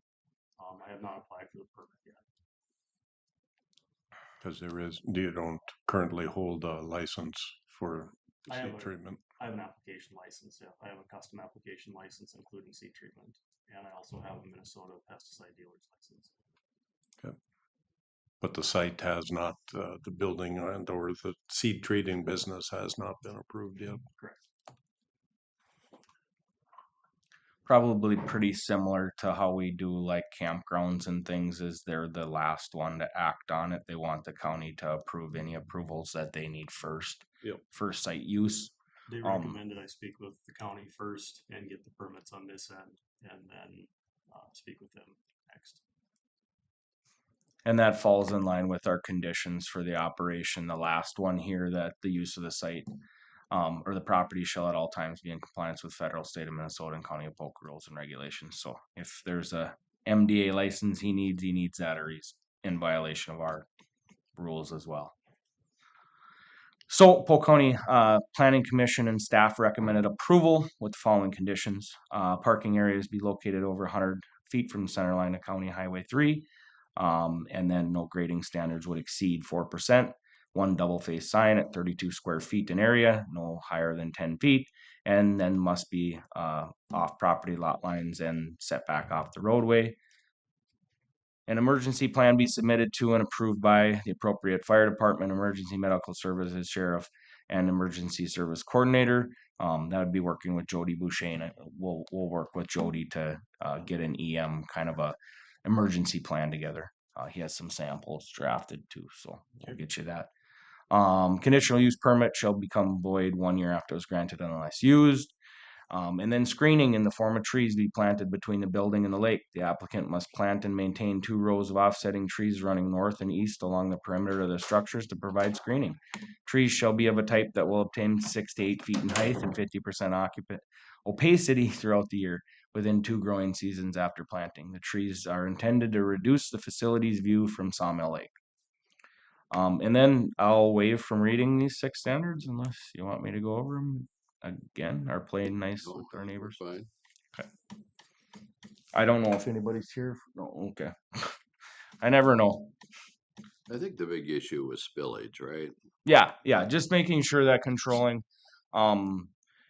erosion, runoff, those types of things within the facility. The dry sump area will be crucial to that. Clean up spills like we would, similar to what happens at the transfer stations. Fungicide, those types of things. Yep, and dispose of off-site. And the Department of Ag is going to be very explicit on that for containment in the event of spillage, so forth and so on. It's quite extensive. So, yeah. And I just, that's my concern. I mean, by a lake. I mean, and I know that, you're working with Hobies on this and stuff. And, I mean, if there wasn't another location not by water, that would have worked, or. I think this is the 4th or 5th location that I've tried to purchase, and this is the only one that I've been able to purchase within the geography of the center of the territory that we cover. We tried to keep it as close to where the center of the trade area is. Mm-hmm. And I kept calling and striking out on other properties, and Chris brought this up as a possibility to purchase from him. Mm-hmm. I would say, from like looking at the aerial and the pictures too, is that was our original question to Matt, why this spot. And this really is a replacement of a business. Mr. Hovey is looking at selling his business to Mr. Larson. And so he needs a site, right? He's not going to operate on Mr. Hovey's site. But the other thing is that Randy Rue from the township was also there, and I guess the existing operation is located along a township road, and that road gets tore up all the time. Yeah. They're in there in the spring, it's wet. It's the township roads get beat on. They do. There's just no getting around it. Farmers need to get where they're going. But his comment was he's not for or against. It's just it would be nice to be located off a paved road so the township doesn't have that expense of road maintenance. Because he is going to have some freight coming into the site. There's the potential. I mean, he's a seed dealer. There will be people in and out of the site. Yeah, and then also, I mean, just, that curve there, there's been issues with that curve, and so, I mean, like, you're gonna have like semis and that type of stuff pulling out, more than what there is when it's just, an ag field. And, of course, I mean, to get up to highway speed takes longer when they're loaded and stuff. So just, that concern a little bit, but. As far as the runoff and contamination, I'm not too concerned about that because MDA is going to be really looking at the site as far as the containment. I know Hefty Seeds at East Grand Forks, they really, because of the proximity to a large drainage ditch, which ultimately their site is a mile and a half from the Murray, they had to do additional curb and banking inside their facility to compensate more so because of their location. So MDA is going to dictate more than on this particular site because of the proximity to the water. So Yeah, and it may be a stormwater collection facility like CVC right here east of Crookston. As we did permitting on that stuff, and then they got so big where they needed to do an extensive collection area. And they did that through MDA. That wasn't a requirement on our level. That was it's not even how do I say it? It's the pesticides that'll be stored on site for the seed treating, but it also came under scrutiny of the loadout area going into the trucks because the beans do bounce out of the trucks and they are treated with treatment. And I know even Simplot in East Grand Forks had to build a containment area to be able to pick up the beans that spill and so forth and so on. So MDA will be very diligent on the site as far as contamination. Well, that's good. Possible contamination. Anything else? If not, is there a motion to proceed? You have a resolution to approve with planning commission and staff recommendations. Correct.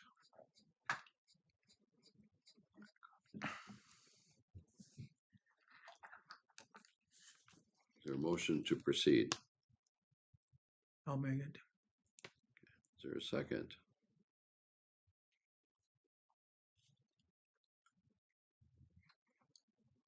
Second. And we have a second. Any further questions or comments? If not, all those in favor say aye. Aye. Those opposed, motion carries. All right, thanks for coming, Matt. Thank you. You'll be in touch, okay? Only got 6 more to hammer through here. Good luck. Thank you.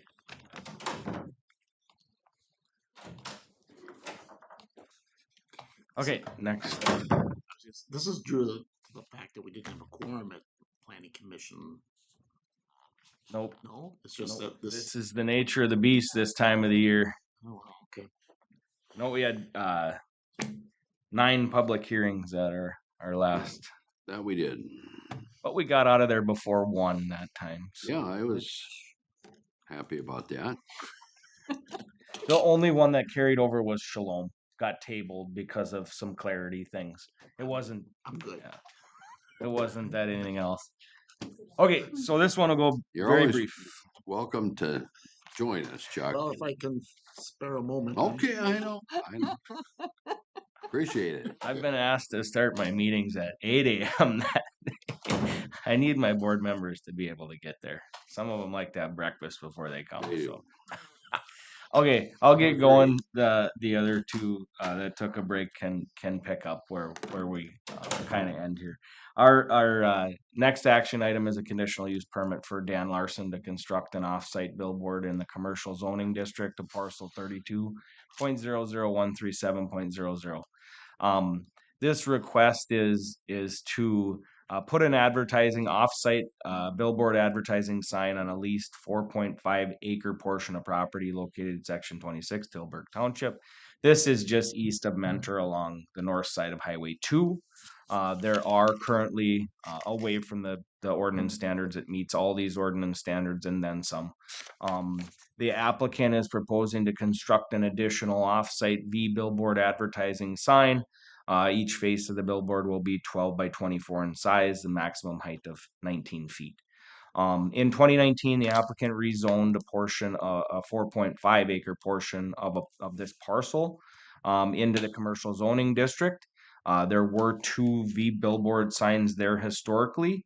We had changed and amended our ordinance in 2017 to require off-site billboards to be located in the commercial zoning district.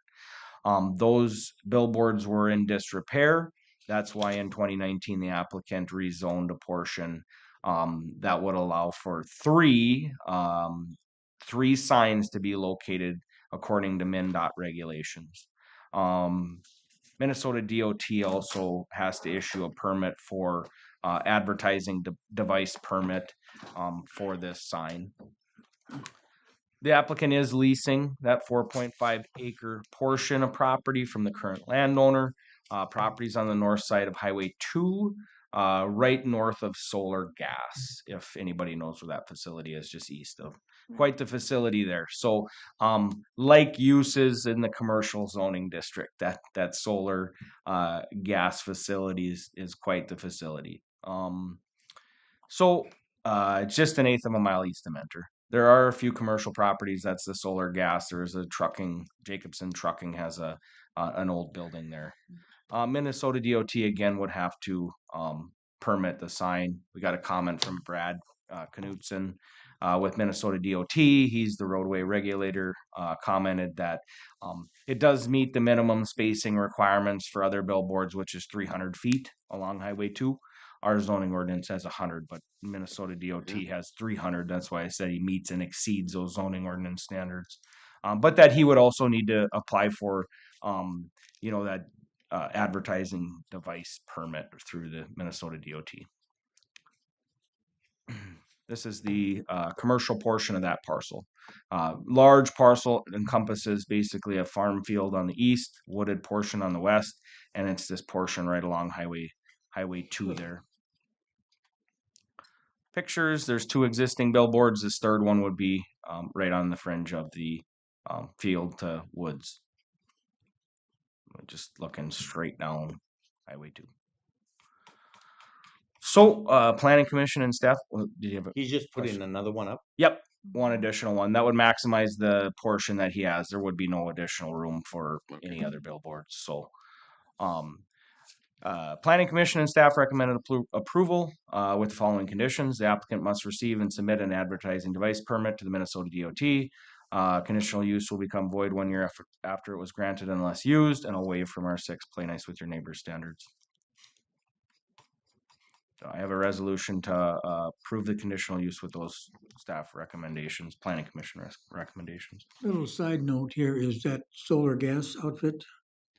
Underneath that area is a big cavern. It's used for gas storage. Yep. In bedrock. Yep. And this is nowhere near that, of course. It's right to the north of Highway 2. North of it. Right across the highway. Right across the highway. The cavern itself, Oh, yeah, no. is big enough so there's a big piece of machinery that was used in the excavation. It's still down there. It's still in there, yeah. Yeah. You ever been in it? Yeah, no, this wouldn't interfere with anything Solar Gas has on their operation south of Highway 2 there. And reading the packet, I saw, what was the verbiage? Advertising device. Advertising device permit is a Minnesota DOT permit you need for billboard. It's an annual permit that you would submit to the DOT. Okay. Basically to pay your fee for using This, it. this is a standard glue up vinyl or whatever. Yeah. This is not a visual big TV screen, correct? Nope, not lit up, nothing. These current billboards is a replica of these. Billboards. They're not lit or anything even. Okay. You see them during the day, can't see them at night. Unless you shine your headlights on them. Yeah, you can see them, but mostly from that yard light adjacent to it, and solar gases lights. Is there a motion to approve the resolution? Move to approve. Is there a second? Second. Let Paul second. He's closer to it. All right. Any other comments? If not, all those in favor say aye. Aye. Those opposed, motion carries. Next. Okay, next action item I have is an application for a conditional use permit for Travis and Megan Peterson. Parcel is 30.00219.04, and the applicant is requesting to construct a building over 800 square feet on a riparian parcel and hook that building up to a new septic system. That building would be 1,402 square feet. Reason why is the zoning ordinance criteria that follow into this request.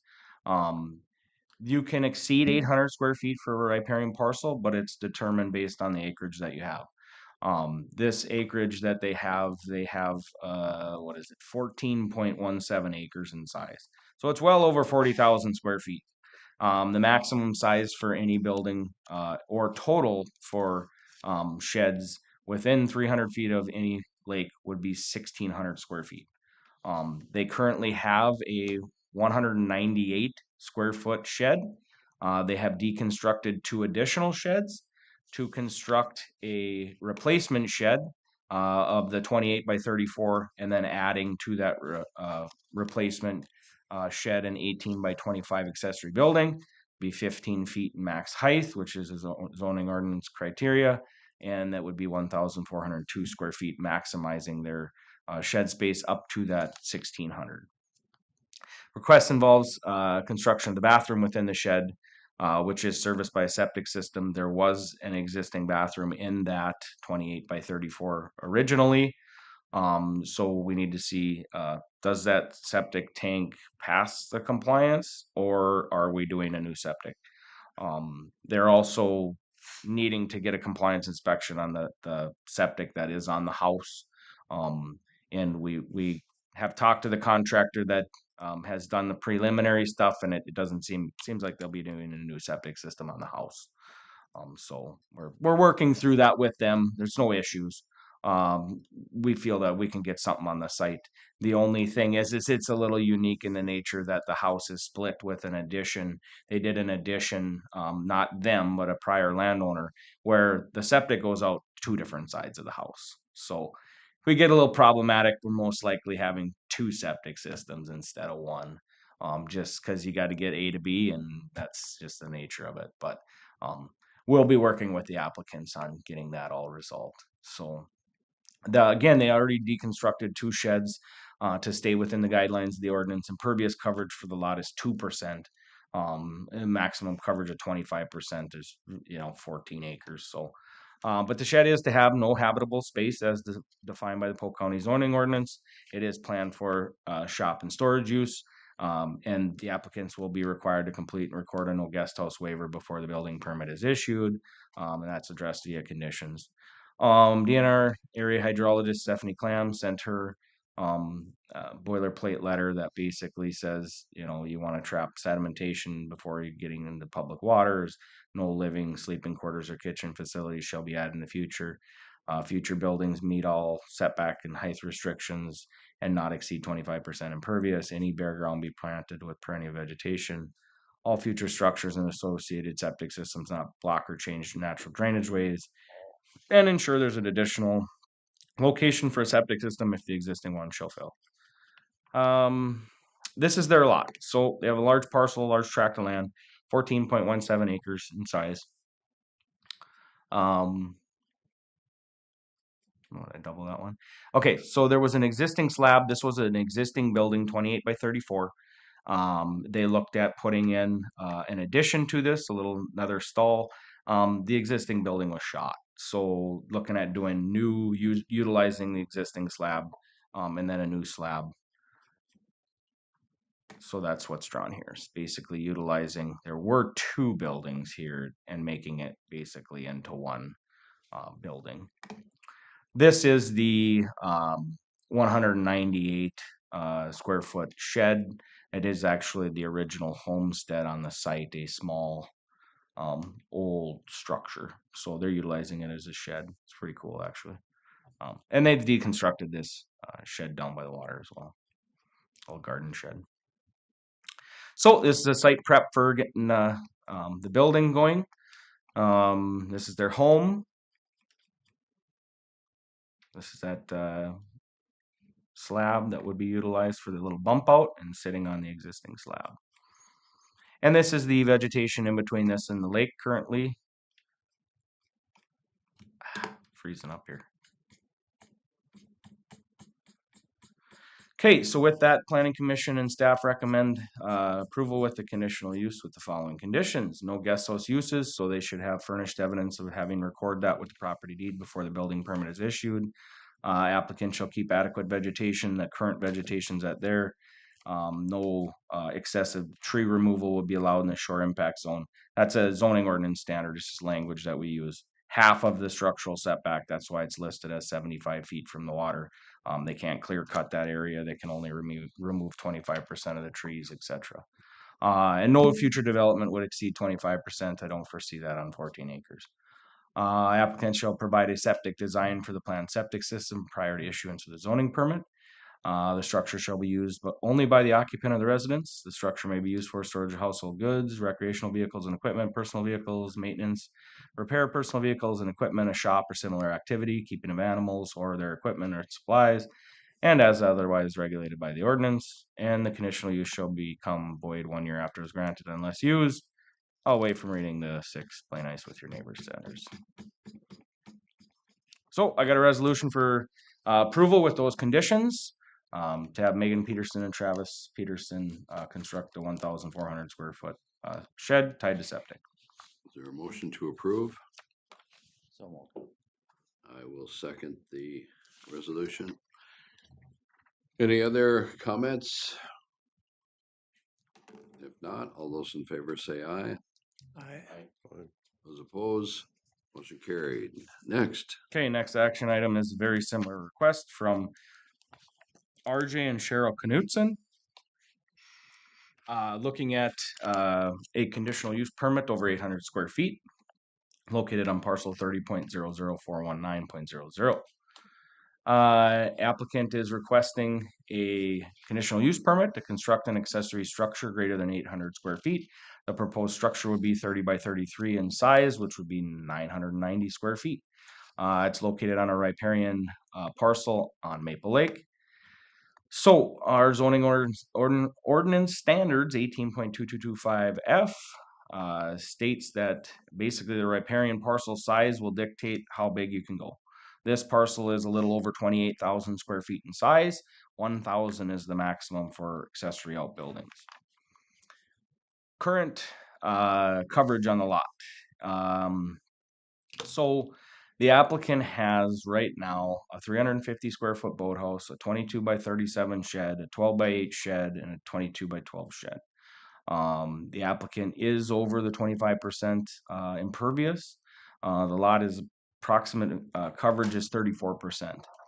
The applicant has taken out 2 sheds. The applicant has a plan to take out additional asphalt around an existing shed, and then plans to deconstruct the boathouse.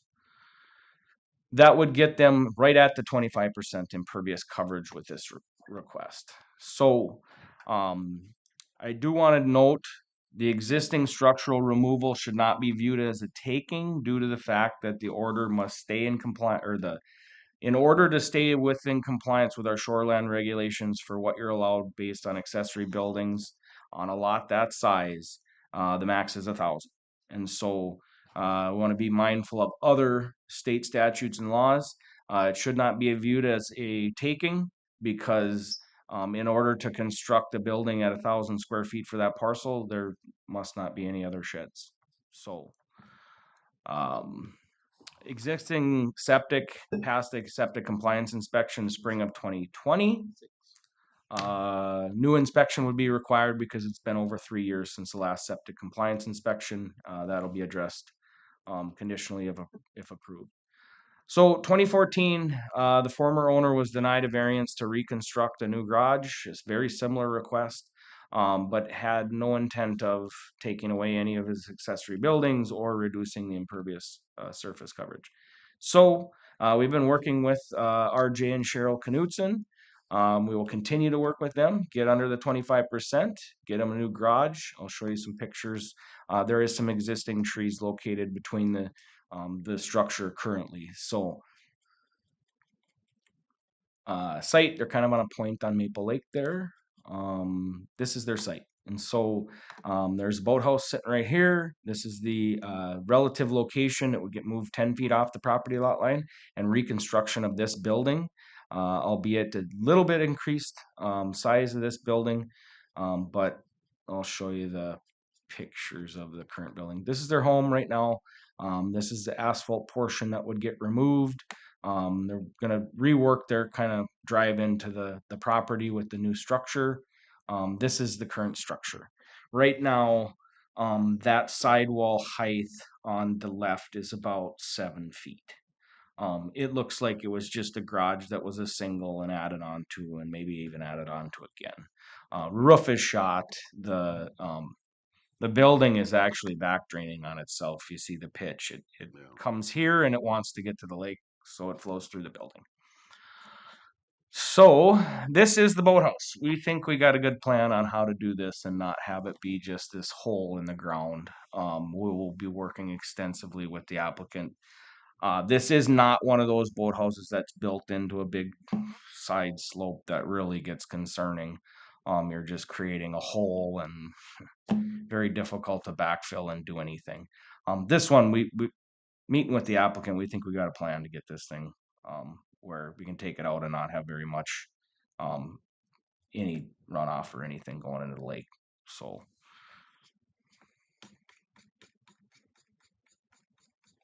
it's getting cracked up. It's been time. Our ordinance really is geared towards those just going away over time. So Planning Commission and staff recommend approval of the conditional use with the following conditions. Structure shall not be used as a guest house or contain habitable space as defined by the Polk County zoning ordinance.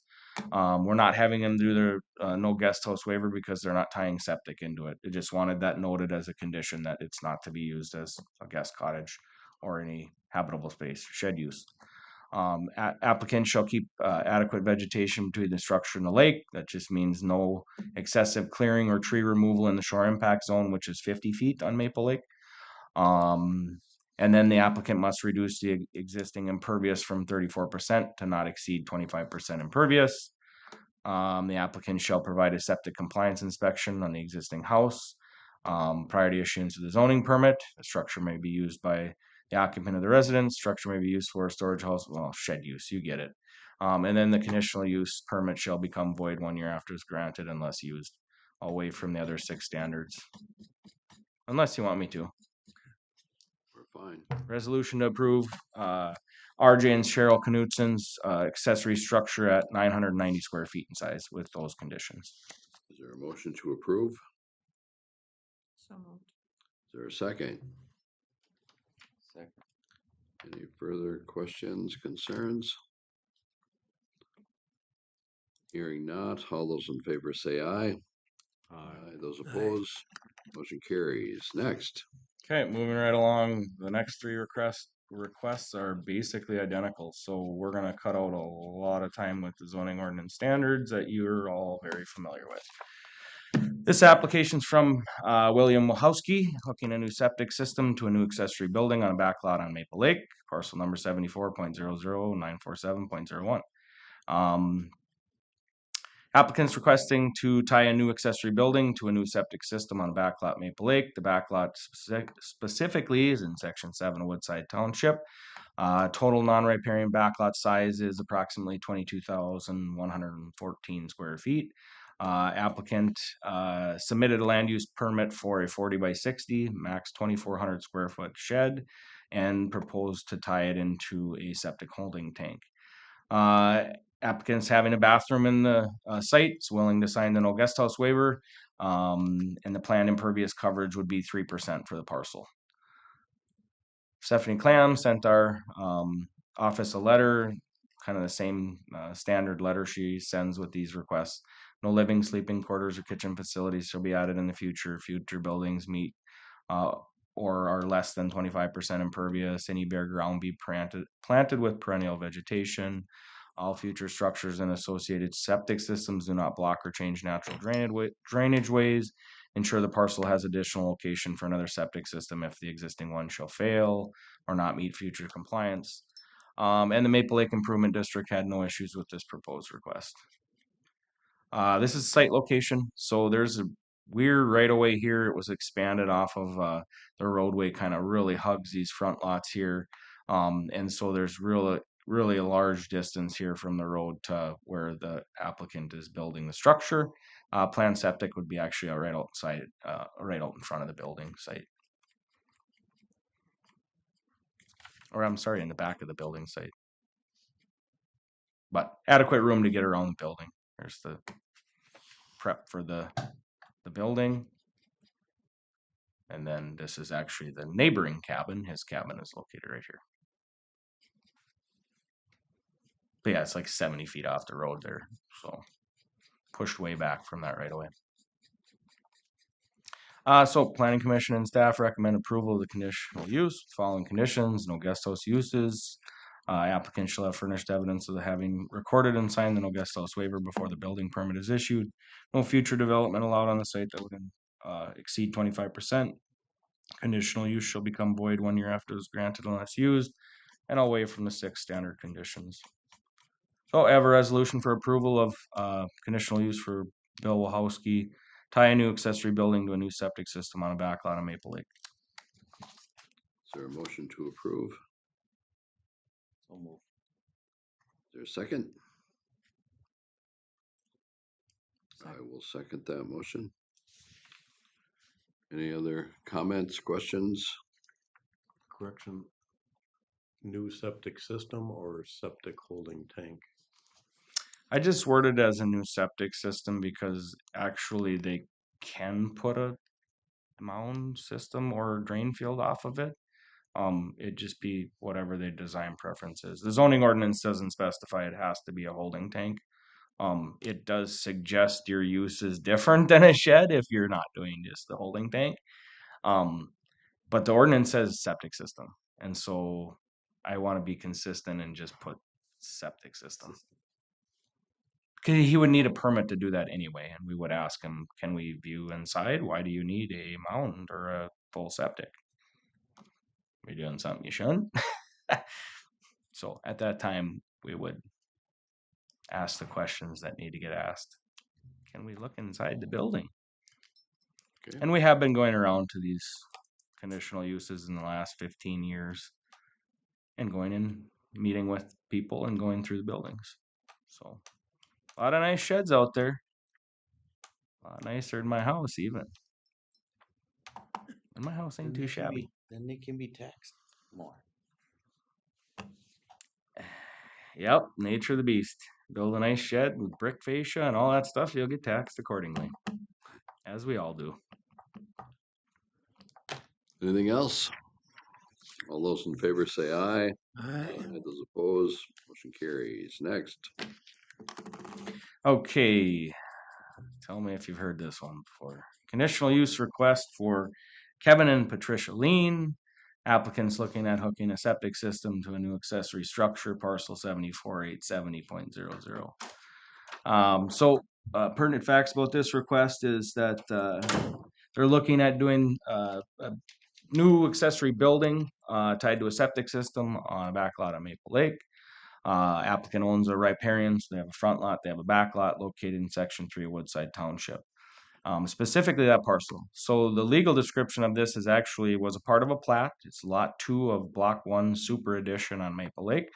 It created backlots along North Trinity Point Road and several buildable residential properties to the south.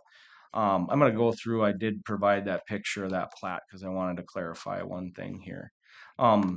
So this is the plat here that was done prior. And what they did was they spec'd out these properties along the east of North Trinity Point Road, or I'm sorry, the west of North Trinity Point Road. And basically what's going on here is these are for backlot use only because they don't meet the spec for a buildable parcel for homes. So these two parcels to the north here are just shy of 40,000 square feet, which is what you need to build an actual home on the parcel. So they're backlot use only on that stretch. Then there was these other properties here. So lot 9, 10, 11, 12, 13, 8, 7, and actually 6 that were spec'd out to have homes on them. So kind of a little mixed plat there. Had some that they knew they could provide some of those lots aren't even buildable along North Trinity Point Road. What they were done, why they were done is so that it could provide septic locations for front lot owners. And so that's why you see these really small 20-foot lots in here, or 25-foot lots is actually what they are. Most of those have, the property owners have purchased multiples of those and made them kind of 50 and made them so that they actually could put stuff like a septic system on them. But this is lot 2 of that development. So it's just shy of having buildable development rights for actual home. 2 sheds were permitted, 1 shed tied to a septic system. Site prep, and then this is the structure here, the nearest structure to the road. Kept adequate vegetation from the road and in between. It's going to look real nice when everything's done. And that was the site prep for that. And not big enough for a house? No, it's just shy of 40,000 square feet, and it's not 150 feet in width. And so in order to be a buildable backlot for a home, you have to meet 2 criteria, and that's the 150 feet in width, 40,000 square feet. So why they spec them out just shy, I don't really know. It just suggests that they're for backlot use, sheds and a septic system. So the applicant did discuss that he's very glad he purchased this property because his riparian lot, his well actually went out. He constructed a new home here about 5 years ago, and his well went out on the front lot. There's no location that he can put a new well. So the new well will be somewhere located on the back lot and provide water to this and the building that we're going over today. So. And Planning Commission and staff recommended approval of conditional use with the following conditions: no guest house uses. You got to record the no guest house waiver before the building permit's issued. And then we need a septic design from a licensed septic professional on the planned holding tank, as well as a holding tank servicing agreement, which is an agreement with an area pumper that we know they're having somebody come out and pump it. That's licensed to do so. And then no future development on the lot that would exceed 25% impervious, and the conditional use shall become void 1 year after granted unless used. So I got a resolution for approval with those conditions. Is there a motion? I'll move. Paul, is there a second? Second. Thank you. Any other questions, comments? If not, all those in favor say aye. Those opposed, motion carries. A lot of action in my district, I might add. Last one. There always is a lot of action this time of the year in your district. Last request, conditional use permit for Jerry Skirbin. Request is hooking a new septic system to a new accessory structure. Applicant is requesting to tie a new building. We issued this building permit last spring, for a 40 by 60 shed, and he's looking at tying that to a septic system on a back lot on Maple Lake, parcel number 74.01191. So the applicant is looking at putting this septic system on lot 1 and 2 of Beaver Bay second edition on Maple Lake that was created to create backlots along Elmer Hansen Drive southeast, so the southeast portion of Maple Lake. His total non-riparian lot size is 200 by 292. So it's 32,920 square feet in size. We issued a permit for a 2,400 square foot shed spring of last year. Applicants now requesting to have a bathroom and a proposed septic system on the site. Pervious surface coverage is 11% when factoring in all the concrete and building and everything.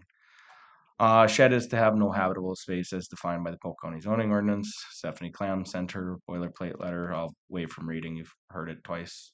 Maple Lake Improvement District had no issues with the proposed request. So I'll just go over, the applicant actually purchased 2 non-riparian lots. We're very happy he did because of access issues for this other parcel. It's quite the slope here as we go down. It would have been possible, but just a lot of grading work that would have had to be done. Jerry actually owns the property right here on the front lot on Maple Lake. And he purchased 2 of those back lots so that he could lay out his building on that site as he kind of wanted. Instead of going this way, he went kind of with east and west. So this is the layout. Septic system would go off to the back.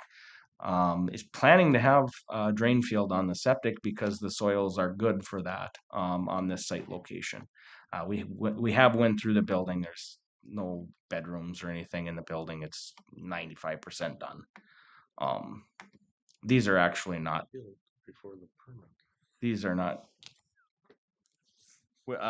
What'd you say? I said and the last 3 or 4 of these site work and buildings are all done. Yeah, and the building doesn't require any special permit. The building is something as a general permit. The part that requires a conditional use is the septic being tied to it. Would you like to do it any differently? I don't know how we would proceed with. We have some that are sheds that are stubbed out with no bathrooms. They just stub them out and they've sat there for 10 years that way, that we wouldn't have ever permitted. I don't know how to do it either, because until we get an application and the plan they're going to do the septic on it, what do we do? We're permitting a shed. We'll talk later. These are not rooms, I will mind you. That's to add dormers. To add light to the structure. Yep. This is the back location where a tank would go and drain field, because it's a pretty well drained site. South of this is a big drainage area that drains a big ditch that goes eventually into Maple Lake along Elmer Hansen Drive there. So I have in front of the board recommended approval, resolution with those aforementioned conditions. Or did I go over the conditions? I didn't even go over the conditions. Okay, no guest house uses. Applicant shall have a septic design from a licensed professional. No allowed 25% impervious or greater than 25% impervious. Conditional use will be void 1 year after it's granted unless used, and away from the 6 other standards.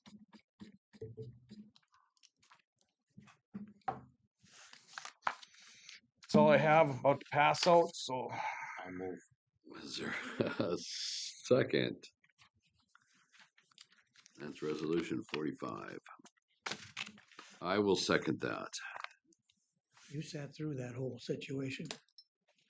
Always sweeter the second time. All those in favor say aye. Aye. Those opposed, motion carried. Thank you, Jay. that's all I got. You know I can talk all day, so I'm not gonna pass out. I'm actually impressed because you started late and you're only like 3 minutes past your. Thank you for noting that. Finishes strong. So that's, you know, a template to look to use going forward. It's good planning. Almost a suggestion. I'm halfway through the book you brought me. Are you? You're not reading it before bedtime, I hope. That's where nightmares are made, my friend.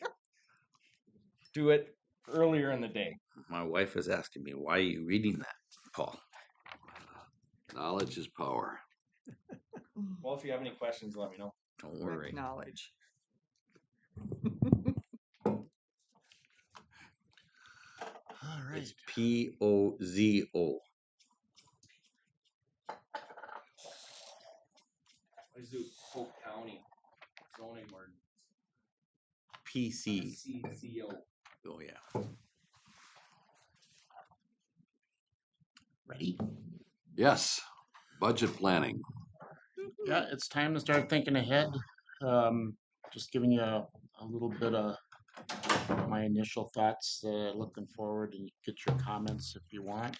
I put together some comments, but just kind of a general list. A lot of the stuff is pretty normal.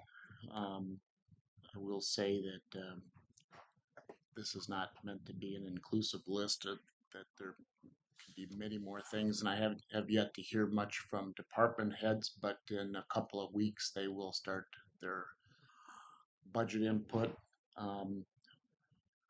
Finance sends out spreadsheets to start keying in numbers, and their plans start becoming known to me.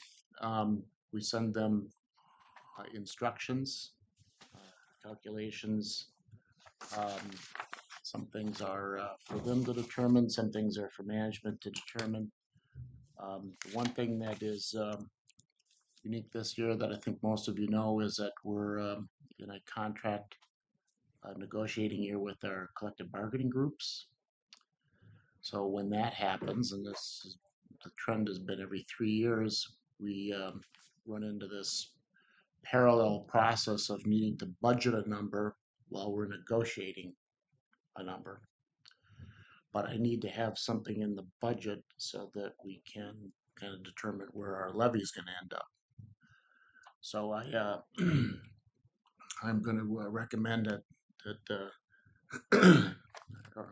instruct the staff to figure 3.5% COLAs and $1,500 a month benefit contributions. These, I will say, for anybody watching or wishing to read more into this than maybe is intended here, this is for budgeting purposes.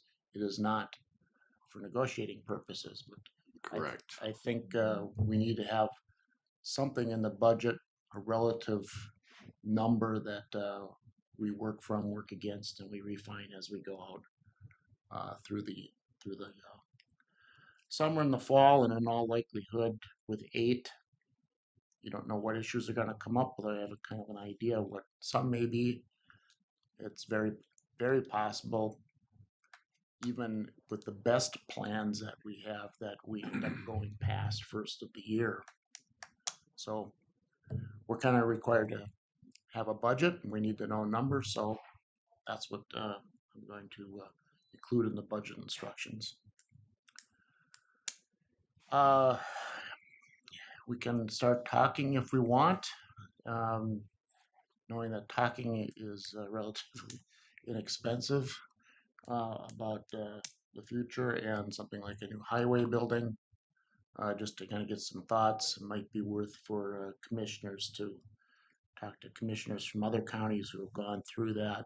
Maybe visit. I know Norman has done one. Roseau has done one.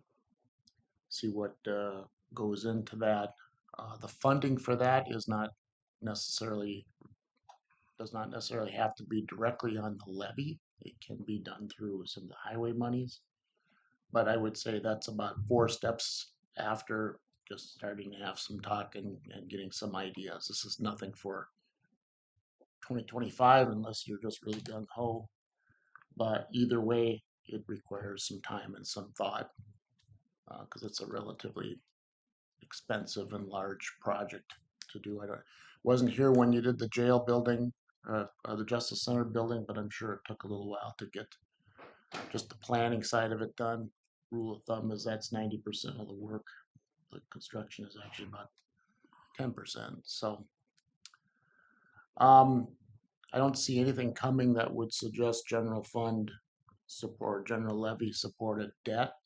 We've still got the solid waste and landfill expansion. but there is no state bonding, so the hub and spoke effort is on the shelf right now. However, the landfill is moving along, and as you did with your resolution at the last meeting, we've got it that capped at 4 million, probably closer to 3, but we'll be working on that this summer to kind of refine that and come back with the plan to acquire those funds through bonding. Number 5, we're going to have continued staff turnover. There's just no question about that. A lot of comments going around. There'll be some awareness that always starts with the employee first, but as you know, we've been down a number of people, particularly in law enforcement, county attorney's office, but it's almost top to bottom. We just have to prepare for that and try to make sure that we keep county operations going as best we can. Somewhat coupled with that is we did receive late last year state funds, public safety funds that we need to put to use. That'll be part of the discussion with the budget. Be talking with the sheriff and the county attorney about what those can be used for. We've had some discussions to date, particularly when it comes to the labor costs, but those are yet to be decided on and for a proposal to the board, but we'll keep working on that. We do still have, I want to say just round numbers, maybe a couple $1 million of ARPA money remaining. How much was that? I said in very rough terms. How much? A couple million. Okay. Keep in mind, we're of a size where we fall into the category where that can just go towards general operations. So right now it's sitting in basically the general fund balance. And there it can remain, but I still get requests for that, for those funds. I think you did. Well, we have fair and nursing home, both in Friddle, requests for that funding. Yeah. What we're gonna do with that, but. Well, my suggestion is that we kind of incorporate that into some of the budget discussions over the summer. Start here because you can use it for just the county's budget. Mm-hmm. These things are like ripe cherries. They just hang out there and people are aware of them and they like to take a crack at it. Well, the county is always the first place that people go looking for money. Well, we certainly are the recipient of that. And East Grand Forks has contacted me on a couple things. So it's there. But so is your levy and so are all your other costs. So we put that into some context. I throw software improvements on there because we're always looking at that. I mean, that's top to bottom. And nothing ever seems to cost less than $10,000 and certainly can be more than that.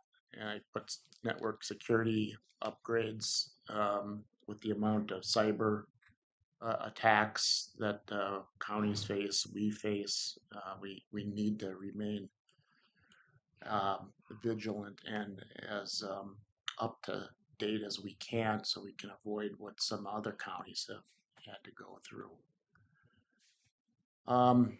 Opioid funds continue to come in. The nature of that settlement, there's a series of payments that get made depending on 18 years worth. Yeah, I'll get a notification, that X amount is coming in from, can't remember if it's drug manufacturer whom, but I mean, it comes in, I forward it over to Sarah and she takes it into account. I see a story in one of the Twin Cities newspapers that counties are slow to use this money. Well, it doesn't come in at once. No. And it's like anything else, suddenly you've got to have a plan and an approach and how to determine what to use it for. So I know we're working on it. Yeah, I'm sure you and the community health JPA are probably addressing that too, but it's How can those funds be used? There's some real restrictions. Yeah, yeah. it's very, very siloed in how you can use it. I mean, it's mainly like education, prevention.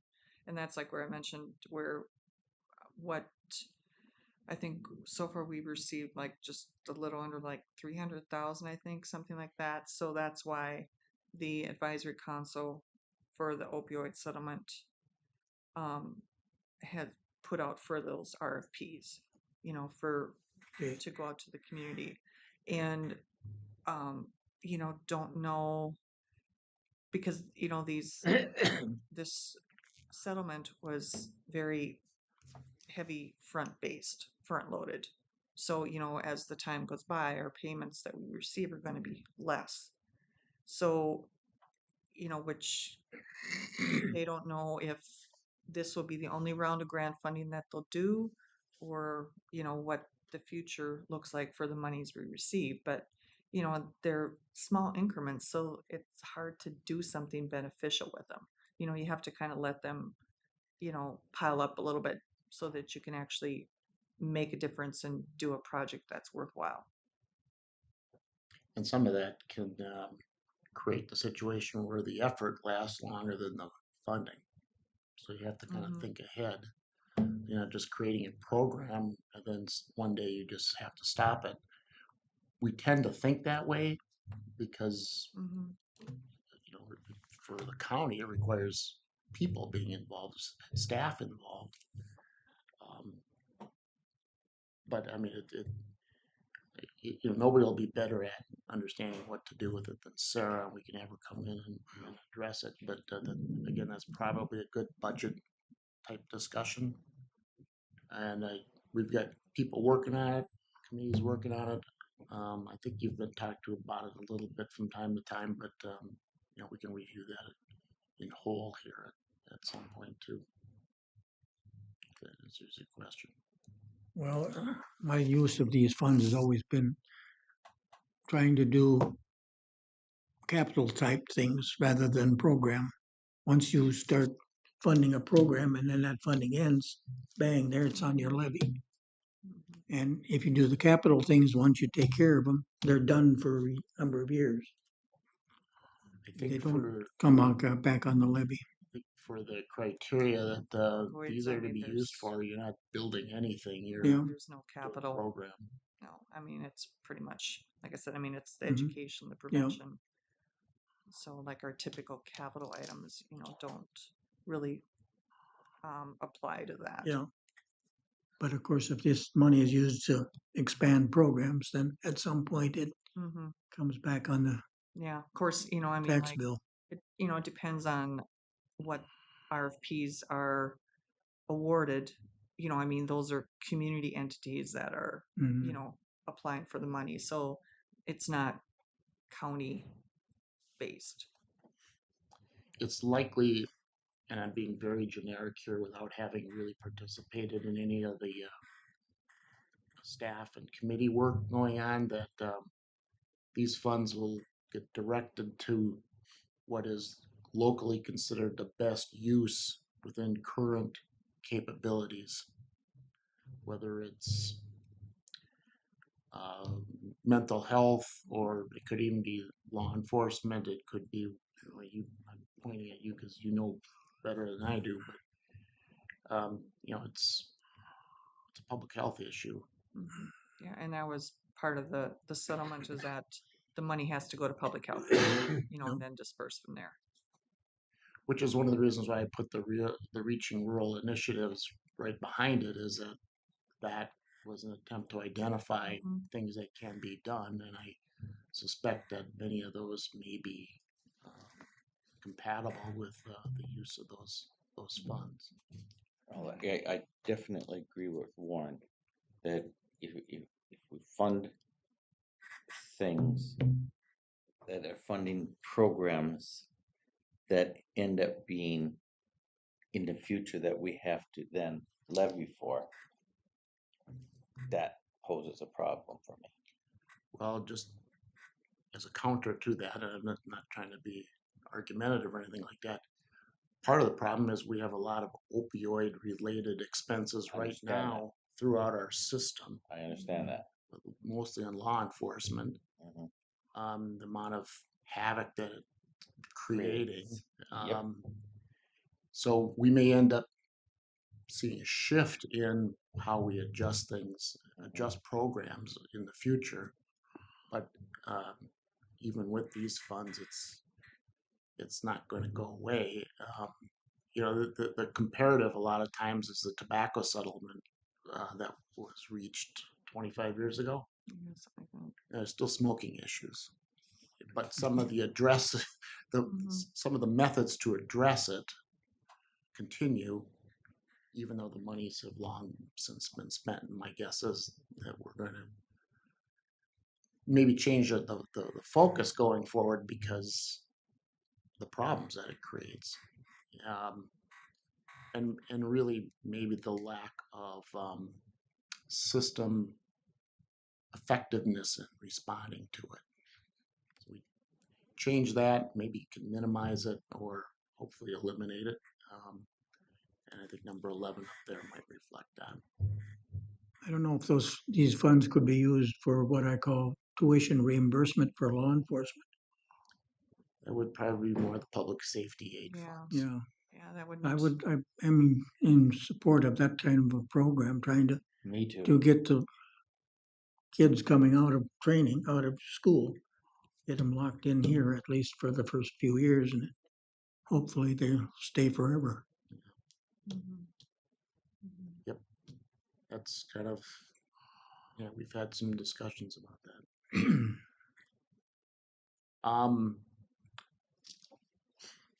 Kind of an inside baseball issue at the jail cost sharing formulas.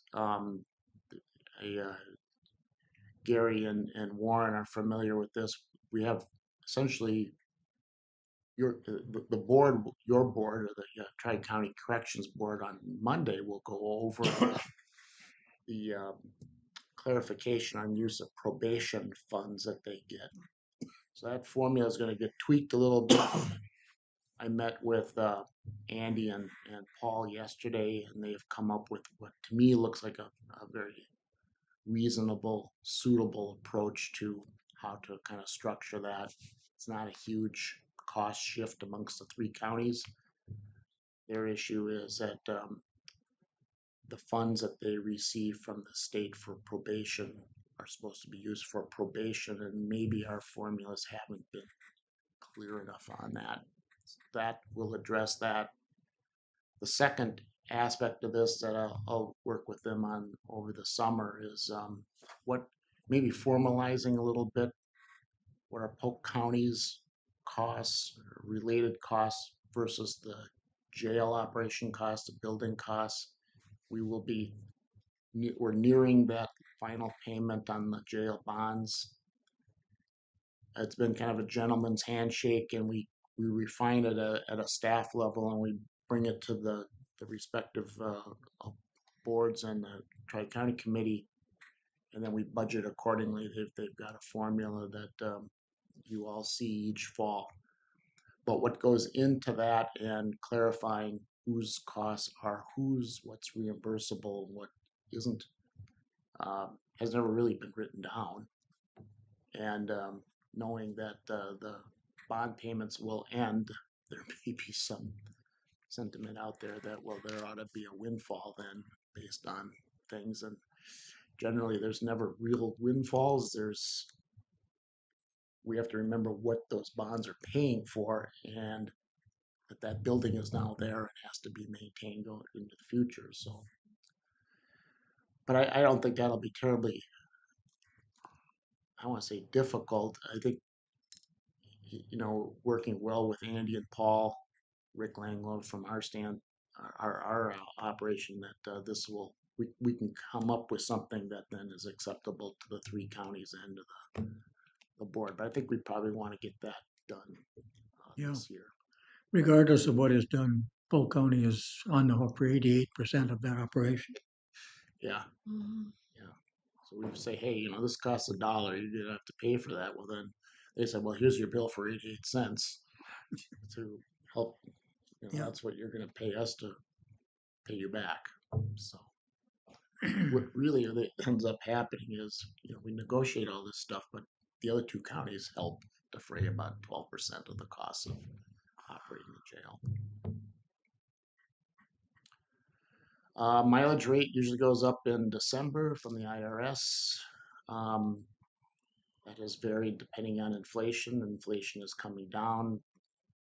We'll have to wait and see what that is. That usually comes about the week we're finalizing the budget, so I have to figure out a number to have everybody put into their budget. Generally, I've just said just leave it and then swallow the difference. Or if it goes down, perhaps that works to the budget advantage, but we just never know usually until second week of December. FRC metrics, that's the Family Resource Center. You know, we're kind of in the first county wave, a small wave, because there's only 2 or 3 other counties that have done as much as we have on the Family Resource Center development. But I met with Karen and Victoria a couple weeks ago, and one of the things we discussed was now that we're up and going, we ought to start developing some metrics that can show us how it's being used, where it's helping, and so forth. They're rolling out the other 2 in Foston and Crookston, I believe. So, you know, they're off to a very good start. Certainly doing more than a lot of counties, but we're right there with. I know Scott and Pine have done a good job, and we got those 3 counties got a lot of attention at last year's AMC conference, and so that may get revisited. But you know, seeing the effectiveness of that and hoping to tie that to just our general operating expenses, showing how it's effective in cutting down on some of the bureaucracy of what we do in social services. Is that some of that? I mean, one of the reasons that we started the program was because of the grant funds and the additional monies that were going to come in. But we were a little aware that it's only a 2-year program. And like you two were saying, you know, how much more now is it going to cost in the future? And that will have to be defined. And that's one of the reasons for the metrics is that, you know, if that was seed money to get this going to then, let's put it, speed up the processing, get people in need more familiar with what their options are, give the staff a chance to more quickly assess. Those are meant to reduce some of the costs because it's a complicated system. We have to start identifying that, just to your point, Gary.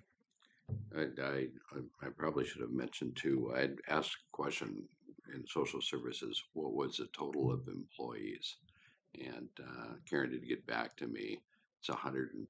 Okay, on that 112 staff members on that currently. Yep. Just keeps going more up and up. But moving on. And we never get asked to do less, not by you, but by the state. More of a cost to us. Yeah. Right. And I should say, at any given point, as you know, a lot of those are vacant because we're rolling over constantly. So, but we do budget for the full staff. Right. Yeah. I think there was a social worker from, I believe it was Roseau County, had just retired, and she had it's close to 50 years, I think. So I mean, she had to start really young, you know, but you know, that's a long time to be the same place. Solid waste assessment schedule, John will be working on that. We're due for tip fee increases and that will contribute to that. We got the debt that will likely incur on the landfill. And then we've got the other counties and their tip fees, and so there's a lot to do there. He's pretty conservative in what we do, but we have to be able to obviously cash flow correctly, and so that shouldn't be a surprise that'll come forward again. I think probably the plan will be to bring new assessment numbers to our the June 18th meeting, because we do meet the 17th now. Yeah, and you're referring to the Solid Waste Advisory Board, which is our meeting with the other counties, because they have boards to have to respond to this too, and it gets kind of complicated because again we got our expenses, but then we've got the operation as a whole, but we need the guarantees of those revenues coming in, and works, and it should continue to work. But it's not a joint powers agreement, so it's not its own entity. It's us, Polk County, and fortunately we've got very good relationships with all the counties. I don't think anybody has ever even whispered about not getting out of it, but still, the boards turn over and the stuff is complicated, and if you're coming in brand new, it's not always that clear what's going on. Which kind of gets, well, improved website. Tim has been working with kind of our committee of employees that try to maintain the website. We're going to see some tweaking there, and I think that'll position us for maybe addressing some of the interaction that we can have within the community, whether it's payments or communications or off work hour type of support that people can look to the county to get. That's just kind of a fact of life, and we just have to kind of work at it because it changes how we do some things, but it's not uncommon, of course, anymore. And we do have an election, so it's possible we may have new commissioners. I got a plan orientation for that, for one or more. And then I got this kind of listed last, but I won't go into the history, at least since I've been here, about payroll, but it's up in social services. It really should be elsewhere, and I should be in finance, but the reality right now, it's got to reside where it is because we have new people being trained and trying to become the internal expert at it. And I think when the time is right, we can move that. There'll be some other factors that go into that too. I don't think it'll be anything that the board is going to be too concerned about. The main thing we need is the right people doing the work, and then we get it into the structure where the separation of duties, accountability is correct, and it's a struggle. We all miss Randy, and but it sets off this chain, and at some point we've got to address that. I don't think it's a thing we have to deal with until next year. Outsourcing it. Yeah, that has been. I've been asked about that. I think certainly take that into consideration. Becomes a little different way of doing things. There's been some successes, places that do that. There's also been some nightmares, and one of the things that we face, and I think we've got a lot of this probably handled, but you need to have internally consistency. You got 8 different unions with various aspects of policy that has to be accounted for in your payroll operations, plus all your management people, your non-represented people, and so it's not like you can just do it. That's part of the strain we have right now is just taking what we've got and making it work with people who haven't done it before. But we'll get there. I mean, we've had a couple of glitches, but we've always had glitches that I can see. And I look at it as more of a finding the right outsource company versus just finding somebody and dealing with the nuances of yeah, the county. So I'm not discounting it at all. I see it in as part of a overall picture because it's one of the things that we have to do. It ends up being fairly critical because we have to do it every 2 weeks, and if we do it, we can't like not do it, or nobody will come to work. But it, yeah, I've actually had people talk to me about that, so I'm not opposed to it at all. It's just a matter of how and when, and we still have to manage it. So, because luckily my situation was me and not JQ Public, because that could have gotten really ugly. well, you've experienced what many of us have experienced is that, you know, and I will say, you know, I'm not any kind of an expert in any of this stuff, but you know, there's a lot of things to address. And in the end, what you want is credibility, and you're dealing with public money, you're dealing with employees, and these things have to be done correctly. So, and openly. Well, yeah, and that will not be something you'll have an issue with me about. Oh, I know. So, there's work to be done. Always is. Concerning filings, do we know who's filed for what yet? The filing period, does that end today? Yeah, 5 o'clock. I think so. I'm not aware. I haven't checked, and nobody's talked to me. So I filed. Oh well, there's one. I filed. I think we were the only two as of Monday morning. Okay. I'm filing. Okay. 2.5. 2 ain't gonna be. He knew he was going to be here today. I'm just wondering if anybody has any competition. I just checked. I don't know. When asked, we can find out before you go. Just walk over there. Time will tell. I just went and asked on my break. She said no yet. Okay. That was half hour ago. Well, if I can cross something off the list, I will. Got enough other things to do. Who do you ask? I just went over. Annalise is gone. So I just asked that lady that gave Sam's report. Kayla probably will know. Kayla Schumacher, who was in here. Yeah, She'd probably know. CJ probably knows. That's who I asked. She went and asked the lady on the end who was in charge. I don't. Probably CJ. Yeah. Did we confirm those dates that we're meeting with Josh?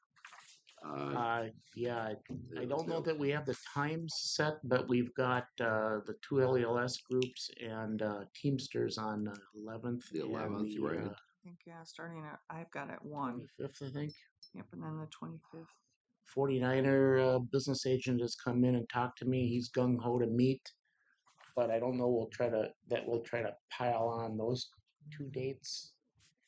But I notified. Well, I notified. You saw it. I notified the 2 of you, and I give it to Josh, and then his. 25th, 26th, maybe. Yeah, Sarah Hansen, his support person there, ends up doing the work, and then we get notified. But haven't heard necessarily from AFSCME. That's not unusual. I'm sure I'll hear from Chris Capella soon enough, and then we'll get going. I'm glad that we got something scheduled in July. The 26th, I know I'm meeting with Josh and the Planning Commission on that morning. Yep. We'll just follow up on the emails and we just have the 2 of them, so there's no meeting violations or anything like that. Then, Yeah, because I mean, the 26th works for me, the 24th did not. I don't wanna just bypass this, but, cause I always put number one, the levy. um, Unless you tell me otherwise, generally, and we got months to deal with this, but I go into these things looking at trying to stay within what we've been doing. Um, try to avoid the ups and downs that cities and counties can go through if they're not looking ahead, but just try to be predictable for our taxpayers. Capital costs, we may actually have a year here other than the landfill expansion where there is nothing in particular, just more routine stuff, vehicles and maybe some maintenance, but I just saw the museum building, Gee, that was a good surprise. well, yeah, I don't know how much work they can do in the rain, but I mean, they got projects that they can just go and do, and if they theoretically, if they got them all done this year, we wouldn't have to budget anything for next year. So either way, we're, I can already see that we've got a chunk of funds there that we budgeted for that I don't see us spending. Planning is just looking ahead, just in everything from obviously buildings, but staffing, programming, economic issues. Just, we get paid to look ahead and where do we want to go. It's not always easy. It's an election year. I'm sure we'll know more later in the year, but you're going to have this timing thing where we kind of muddle our way through a lot of the budget stuff, but that last month, which kind of coincides with the election day, gets all put together and put out there, and here you go. So, but I think it's safe to say that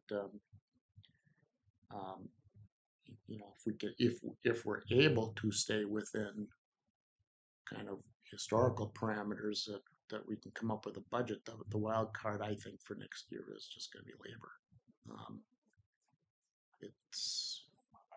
We're still going to struggle with the staffing issue, and that's going to be our savior in the cash flow era. Yeah. But that's a bad savior when you're looking at it. But that's the reality of the world we live in right now. Certainly right now it is, yeah. And when you're 50, 60, 70 employees short in a establishment of this size, but you still have to budget for them. Well, and we're just going down here to this COLA. We're seeing COLAs that are in other places that are a lot higher than what we've had in the past, and we just have to be attentive to that and negotiate. But keep in mind, this is a 1-year number. We're likely talking 3 years for the contracts. Correct. So there are ways of planning for that. As far as the planning, I think we've done, as a county, done a really good job of putting in place projects and things that need to be done in an orderly fashion rather than, I know not lots, but there are boards that have just pushed things down the road, pushed them down the road. And when you finally have to address them, then you get these $70-80 million bond issues that some of the school districts are dealing with. And just it's one of the most common shortcomings I've seen in now this is my 40th year in local government, just simply not putting money into what you already have to keep it up. Mm-hmm. And we've gotten through an awful lot of buildings, but I know when I came here, that was not what I was hearing from that board that hired me. You're the only one left, but we've just kind of had to address things, and I think we've pretty much got got a lot of that taken care of. And Well, I think our record too of levy increases, we've been bouncing on that 3% for years. And that's just right in line with inflation. There's not a whole lot more you can do. Well, my opinion, what's helped budget is, yes, we're doing a good job on the backside, but it makes it very easy to do the proper things when you have an assessed value increases like Polk County has experienced. It makes, when the income or the potential income is known and greater than it was the year before, it helps a lot. And what scares me going forward, and the city of East Grand Forks saw that, is what happens when the operational expenses are growing and that tax assessed value starts doing this. And that's my concern. And knowing what's going on in the farm situation and so forth and so on, the residential sales are way off. And fortunately, we're dealing with numbers on the assessed values from 2 years ago. So 2 years from now, reality is potentially going to set in. So it's always the proverbial rat moving through the snake. You know, we're always have to keep in mind where things were 2 years ago, because now is when it affects what we're levying on people. And I mean, I don't think this is particularly high-minded, but I mean, if you can not have great surprises, you can actually manage things. Exactly. And I think that one of the things I've seen with Polk County is that, you know, it's relatively stable in a lot of ways. There's the ups and downs, there's the movements back and forth, there's this, that, and we've gone through a lot of things that really could have been, you know, I think of the pandemic, you know, whatever farm crisis you want to talk about from when they happen, or economic crisis, you know, we're here. And some places I've worked, it's a real luxury to have that kind of stability, because when you don't, suddenly you have to make certain decisions, whether you want to or not, and then live with the consequences. Here, at least, I think you can approach them with a sense of reason and have a good idea what the effect is going to be, and make it justifiable so the people who are paying the taxes can see it and go, well, okay, I guess that would be what I would do too. Not everybody agrees, of course, all the time, but you know, you've seen it here. I mean, it wasn't that long ago, you know, coming in and saying, hey, you know, this is a crisis right now, and well, yeah, it just, we may not be in that kind of a shape, but I do think that if we've got something that we really, it's going to be right in here, this labor stuff. And, you know, some of it is just the market. So, anyway, we'll probably talk about this a lot on and off over the summer, and any thoughts you have and things you want to remind me of. Use capital expenses, and we'll certainly be bearing down on it probably in July, which suddenly seems very close. Not too far away. Yeah. Days. Okay, I've had enough. Anything else?